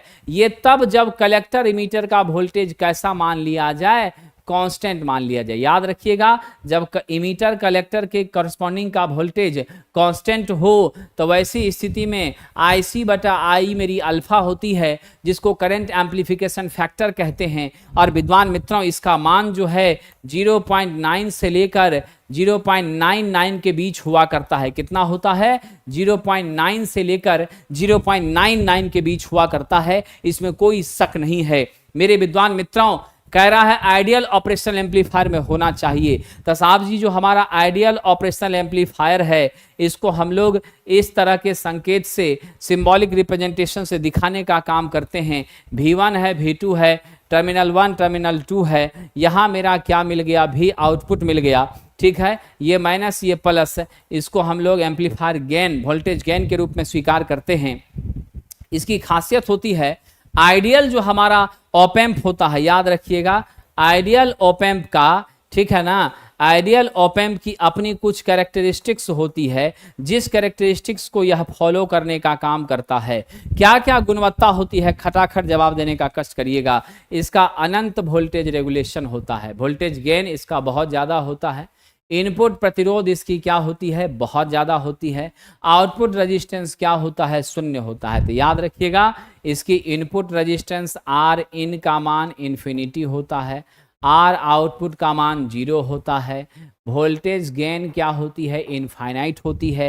ये तीनों बातों को याद रखेंगे। ऑप्शन नंबर डी हमारा क्या है, सही है। और बैंडविड्थ अगर कई बार आपसे पूछ दिया जाए तो वह भी याद रखिएगा, इसका बैंडविड्थ भी क्या होना चाहिए, अनंत होना चाहिए। क्या होना चाहिए, बैंडविड्थ भी अनंत होना चाहिए। साहब जी किस टाइप के, किस वर्ग के विद्युत सामग्री में सबसे अधिक तापमान सहने की क्षमता होती है, अभी तो हम लोग बताए ही थे, क्लास सी जो है 180 डिग्री सेल्सियस से भी क्या है, उच्च की ताकत रखता है ना, क्या होता है 180 से उच्च। बी आपने देखा था कितना जा रहा था, 130 तक जा रहा था, ठीक है कि नहीं। सबसे हाईएस्ट कौन सा था आपका, 180 था, सबसे हाईएस्ट कौन सा था, 180 था। तो हमारा राइट आंसर क्या है, ऑप्शन नंबर सी। तो 180 से ऊपर के लिए हम लोग जाएंगे तो किसका यूज करेंगे, क्लास सी का यूज करेंगे। चलिए आगे बढ़ते हैं।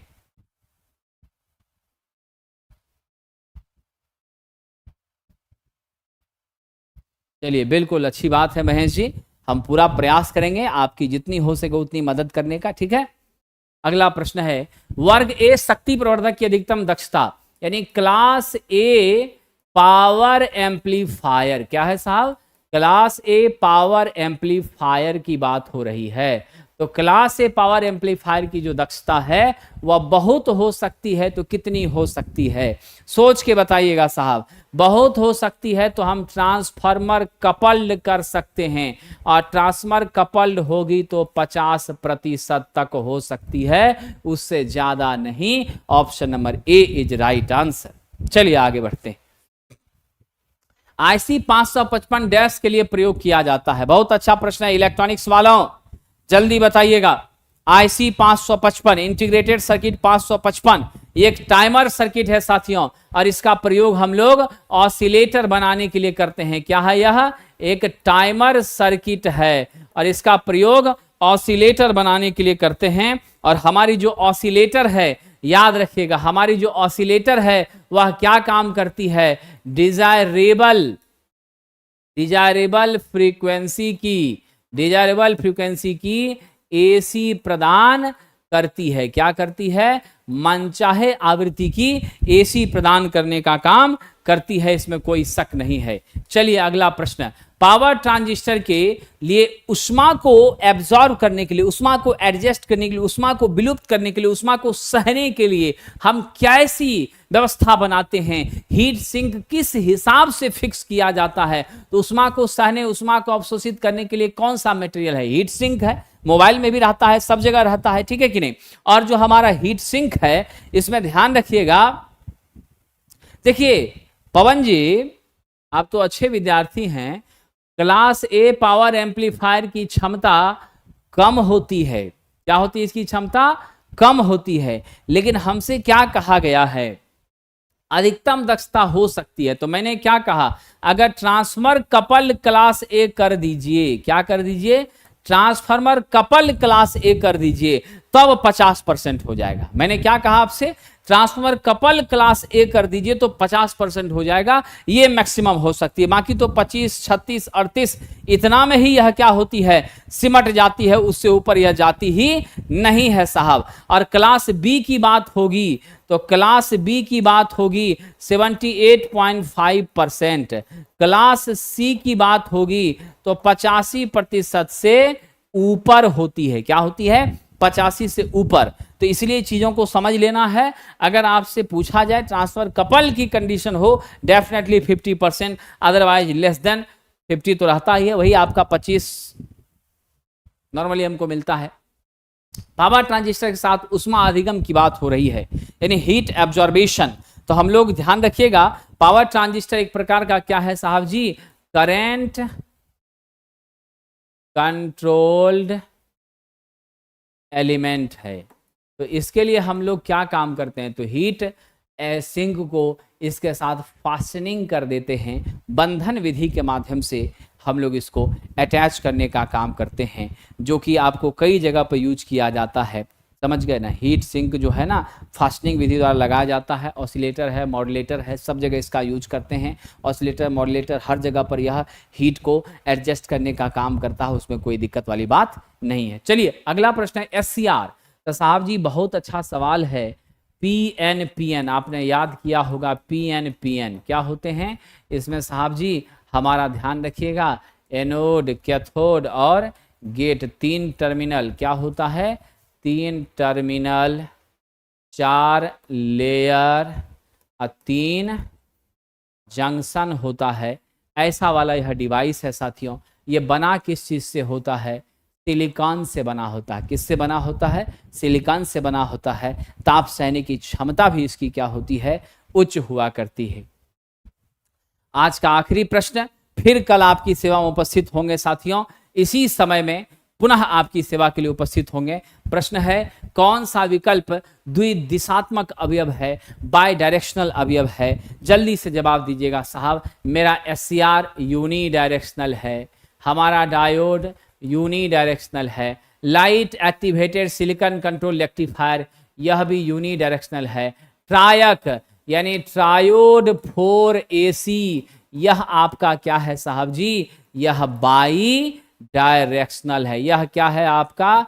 बाय डायरेक्शनल है। क्या है? बाय डायरेक्शनल है। तो राइट आंसर क्या दीजिएगा? ऑप्शन नंबर डी साथियों, इसमें कोई शक नहीं है। तो विद्यार्थियों जीत और मेहनत करिए, मन से पढ़िए, ठीक है, और बिल्कुल सफलता हासिल करिए। आपकी सेवा में आज पहला टेस्ट हमने किया है, 20 टेस्ट तो मैंने पहले करा दिया है, ठीक है। अब मैं फिर से 10 टेस्ट और आपके बीच करवाऊंगा। जिस 10 टेस्ट में आज पहले टेस्ट का डिस्कशन हुआ और लगातार 10 दिन हम आपके 10 टेस्ट यानी 750 प्रश्न ट्रेड के आपको करवाएंगे, जो आपको बहुत ही मददगार साबित एग्जाम में होगी, इसमें कोई शक नहीं है। मन से पढ़िए, जीतौर मेहनत करिए और सफलता प्राप्त करके अपने माता पिता का नाम रोशन करिए, अपना जीवन भी उज्जवल करिए। बहुत बहुत शुभकामनाएं।